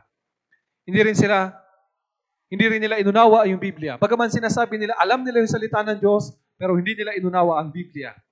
Hindi rin nila kinilala kung sino si Jesus. At ito yung naging kanilang kasalanan. Pagkatapos ito, dinakip nila si Jesus. Dinala kay Pilato. Tama ba? Pero sa totoo lang, bago pa dumating si Jesus kay Pilato, nagpaimbestiga na. si Pilato patungkol kay Jesus. At base sa investigasyon ni Pilato, walang anumang kasalanan si Jesus na dapat patayin. Tama po ba? Wala. Nalaman ni Pilato dahil sa inggit. Kaya nga gusto nilang ipapatay si Jesus. Kaya nga nagplano siya, pakawalan si Jesus. Doon sa Israel, kapag pista, may kaugalian sila, magpapalaya sila ng isang kriminal, isang bilanggo. Naisip ito ni Pilato, papipiliin niya ngayon yung mga Israelita sa pagitan ni Jesus at ni Barabas. Sa panahong iyon, si Barabas, siya yung pinaka-notorious na kriminal. Kumbaga sa panahon natin, siya yung pinaka-public enemy number 1. Pag sinabing public enemy number 1, ito yung pinakamasahol. Tama po ba? Pinakamasama. Si Barabas yun, ng panahong iyon. Naisip ni Pilato, baka piliin nila si Jesus. Kasi si Barabas, pumapatay. Si Jesus, bumubuhay. Tama ba? Naisip ni Pilato, kung papipiliin niya sila, siguro naman, pipiliin nila si Jesus. Pero kaya nang alam po natin sino pinili nila? Si Barabas. Tama po ba? At anong ginawa nila kay Jesus? Pinapatay. Pinako sa krus. Wala nang magawa si Pilato. Kaya anong ginawa niya? Naghugas kamay sa harap ng mga Israelita. Mateo 27:24 hanggang 25. Kaya't nang makita ni Pilato na wala siyang magawa, sa halip ay nagsisimula pa nga ang isang malaking gulo. Siya'y kumuha ng tubig at naghugas ng kanyang mga kamay sa harap ng napakaraming mga tao na sinasabi, wala akong kasalanan sa dugo ng taong ito. Kayo ang bahala dyan. Ano yung sagot nila? Basahin natin yung kulay pula, 3-1. Anong sabi nila?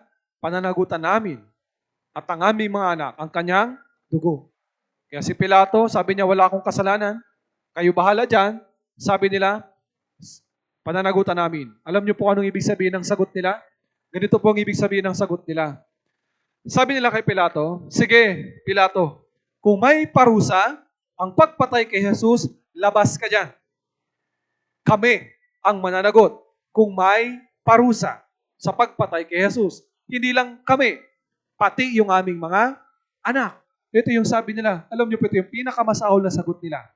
Kaya dahil dito, wala nang nagawa si Pilato. Kaya anong ginawa niya? Pinahagupit si Jesus at ipinapako sa krus.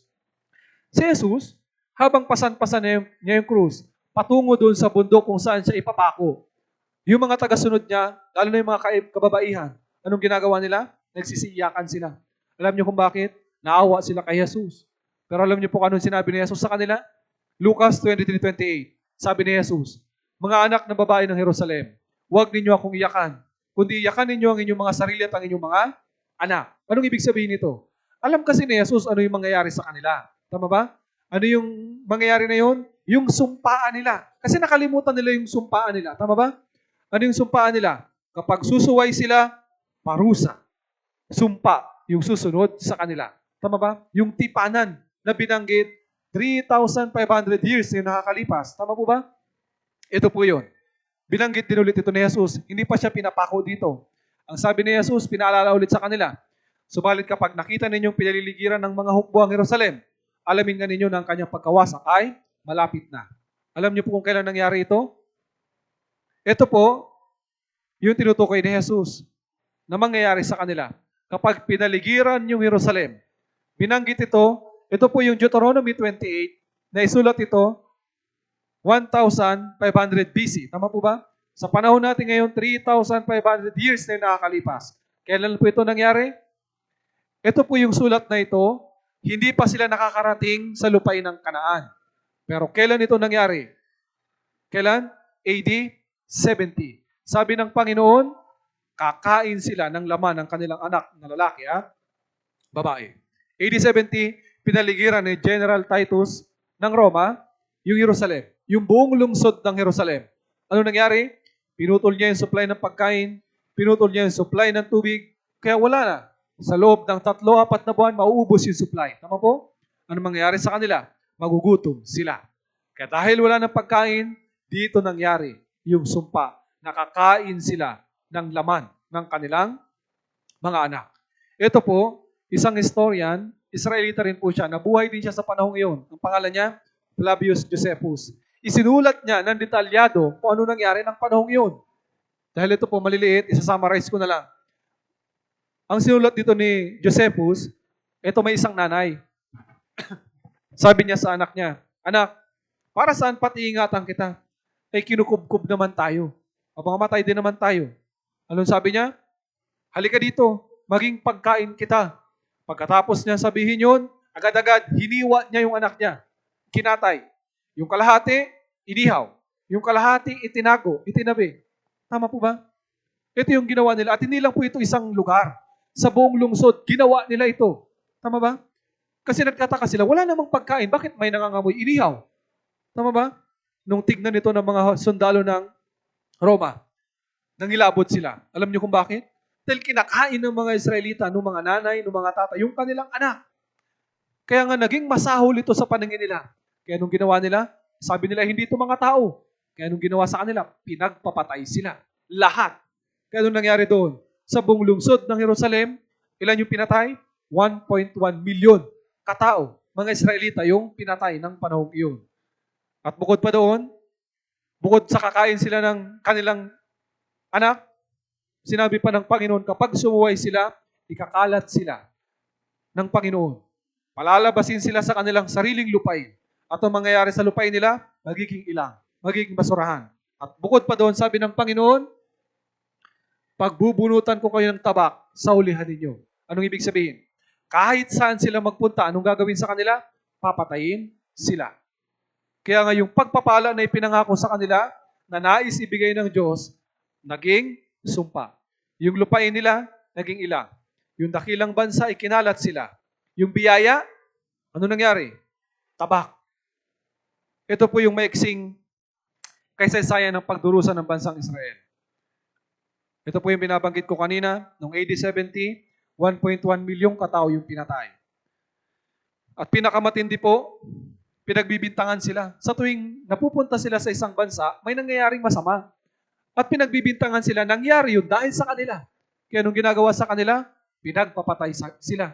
Nung panahong iyon, ang pumatay sa mga Israelita, walang kasalanan, walang violation. Kasi nga, salot ang tingin sa kanila. Kumbaga, wala silang silbi. Wala silang, wala silang karapatan. Kaya nga, okay lang napatayin sila. Ganun sila. Ganun ang tingin sa kanila noon. Lalong-lalo na, nung World War II, sa pamamagitan ng mga German Nazis, sa pamumuno po ni Hitler, ilan po yung pinatay niya? 6 na milyon. Nagplano si Hitler, anong sabi niya? Nagutos siya ng isang secret mission. Lipulin lahat ng Hudyo. Hulihin. Kaya anong ginagawa niya? Yung mga nahuhuli ng mga Israelita, sinasakay sa tren, at pagkadating dito, ang lugar na ito, ang tawag po dito, Auschwitz Concentration Camp, doon sa Germany. Si Jessica Soho, meron din siyang documentary patungkol dito. Hindi po ito basta kwento lang. World history ito. Tama po ba? At hanggang ngayon, nandoon ang lugar na yan na pinagdalhan sa mga Israelita. Anong ginagawa sa kanila? Kapag dating doon, sa ng tren, inihihiwalay. May 2 pila. Magkakasama yung senior at mga bata, at merong pila ng mga bata pa na pwedeng magtrabaho. At anong ginagawa doon sa senior at sa mga bata? Sila yung unang-unang pinagpapatay. Bakit hindi sila makapagtrabaho? Walang awa sa kanila. Pinapiring squad sila. Ang iba naman, anong ginagawa? Ito po, sa totoo lang, kulungan ito ng hayop. Pero ginawa silang parang hayop. Sila yung kinulong doon. Tama ba? Kasi nga hindi tao ang tingin sa kanila ng panahong iyon. Hayop ang tingin sa kanila. Bakit? Pinatay nila si Jesus. Sunod, hindi lang yun. Ginawa pa silang human experiment. Kaya ngayon, Germany advanced sa medicine. Bakit? Yung mga Israelita, anong ginagawa sa kanila? Nilalagyan ng virus, pagkatapos pinag-aaralan nila, ano kayang magiging gamot dito? Naintindihan ninyo? Kaya nga yung Germany advanced pagdating sa medicine dahil dito. Ito po yung ginawa sa kanila. Ito po yung itsura yan. Mukha yan ng mga Israelita. Ito po inooperahan ng buhay. Buhay yan. Pinag-aaralan yung katawan nila. Ito naman buhay din. Biniyak yung ulo para pag-aralan yung utak. Intindihan po ba? Bakit nangyari ito sa kanila? Sabi nila, pananagutan namin at ang aming mga anak ang kanyang dugo. Kaya nangyari yun sa kanila. Ito pa, sabi pa ng Panginoon bago sila patayin, huhubaran sila. Aalisin yung kanilang mga hiyas. Kaya bago sila pinagpapatay, pinaghuhubaran sila. Lalaki, babae, Walang awa para sa kanila. At pinakahuli, ano sabi sa kanila? Maligo kayo. Dahil madumi na kayo, mabaho na kayo. Kaya sa halip na tubig yung lumabas, ang lumalabas dyan ay nakakalasong gas. Pinatay sila ng Panginoon. Naintindihan po ba natin? Bakit nangyari yun? Ulitin ko po, bakit sila pinatay? Bakit sila pinarusahan? Ano yung sabi nila? Yung sumagot sila, pananagutan namin at ang aming mga anak ang kanyang dugo. So, hindi ko na po maipakita yung video dahil kulang tayo sa oras. So, gayon pa man, hindi naman ito kwento lang. Maging sa kasaysayan ng buong mundo, nangyari ang kwentong ito. Tama po ba? Ito po, ang tawag dito, Holocaust Museum. Pinatayo ito doon sa Washington, D.C. Para saan? Para alalahanin yung ginawang paglipol sa mga Israelita. Sa museum na ito, marami tayong ebidensya na makikita doon. Yung damit, sapatos, pantalon, salamin, maging pustiso na ginto ng mga Israelita meron dyan. Ebidensya na nangyaring pagpatay sa kanila. Lucas 23:31. Basahin po natin ang sabay, 3-1. Sapagkat kung ginagawa nila ang mga bagay na ito, kapag ang punong kahoy ay sariwa, anong mangyayari kapag ito ay tuyo? Anong ibig sabihin nito? Yung sariwa, tumutukoy ito sa bansang Israel. Yung tuyo, tumutukoy sa mga hintil. Ang ibig sabihin po ng hintil, sa harapan ng Diyos may dalawang klase lang ng tao. Mga Hudyo at mga hintil. Bukod sa mga Israelita, lahat ng mga lahi ng tao ay hintil sa paningin ng Diyos, kabilang tayo. Sabi dito ng Biblia, kung ginagawa nila ang mga bagay na ito kapag ang punong kahoy ay sariwa, anong mangyayari kapag ito ay tuyo? Anong ibig sabihin po? Ang ibig sabihin nito, kung paanong pinarusahan ng Diyos yung bayang pinili niya, yung mga Israelita. Tama po ba? Kahit bayang pinili sila ng Diyos, ang problema, sinuway nila ang utos ng Diyos. Hindi sila nakinig. Kaya kahit bayang pinili sila, anong ginawa sa kanila ng Diyos? Pinarusahan sila. Kaya sabi ng Biblia, kung paanong ginawa yun ng Diyos sa kanila, ano kaya yung mangyayari sa atin na mga hindi bayang pinili ng Diyos? Kung tayo rin ay susuway, kung tayo rin ay babaliwalain natin yung salita ng Diyos, ano mangyayari sa atin? May naghihintay sa atin na kaparusahan. Kaya nga, ano yung kaparusahan na yun? Ito yung impyerno. At ayaw ng Diyos na mapunta tayo dito. Kung susunugin natin yung dalawang puno na ito, ano yung mabilis na matutupok? Yung sariwa o yung tuyo? Yung tuyo. Tama po ba? Yun din naman. Kung paanong pinarusahan ng matindi yung mga Israelita. Yung nag-iintay na parusa sa atin, mas higit na matindi. Ito po yung impyerno. Tama po ba? Unang Korinto 10:11, ito po yung huling talata natin. Basahin natin ang sabay, 3-1. Ang mga bagay na ito ay nangyari sa kanila bilang halimbawa at nasulat bilang pangaral sa atin na dinatnan ng katapusan ng. Bakit po natin pinag-aralan yung nangyari sa kanila? Pinag-aralan natin ito dahil pangaral sila sa atin. Ito yung sinasabi ng Biblia. Bakit pangaral? Kahit sila na bayang pinili. Ang problema, sinuway nila yung salita ng Diyos. Hindi sila nakinig. Tama po ba? Gayon din naman tayo. Kung tayo rin susuway, gaya nila, hindi makikinig, babaliwalain yung sinasabi ng salita ng Diyos, may nag-iintay na parusa sa atin. At sabi ng Biblia, pangaral na yun sa atin na dinatnan ng katapusan ng panahon. Sa totoo lang, nabubuhay na tayo sa katapusan ng panahon. Alam niyo po ba yun? Ito yung sinasabi sa atin ng Biblia. Kaya nga, huwag nating tularan yung nangyari sa kanila. Tama po ba? Sa mga pangyayaring ito, na nangyari sa kasaysayan sa Biblia, ano pong ibig sabihin nito? Yung hindi pakikinig sa salita ng Diyos. Yung hindi paniniwala sa salita ng Diyos ay pagsuway sa salita ng Diyos. Tama po ba?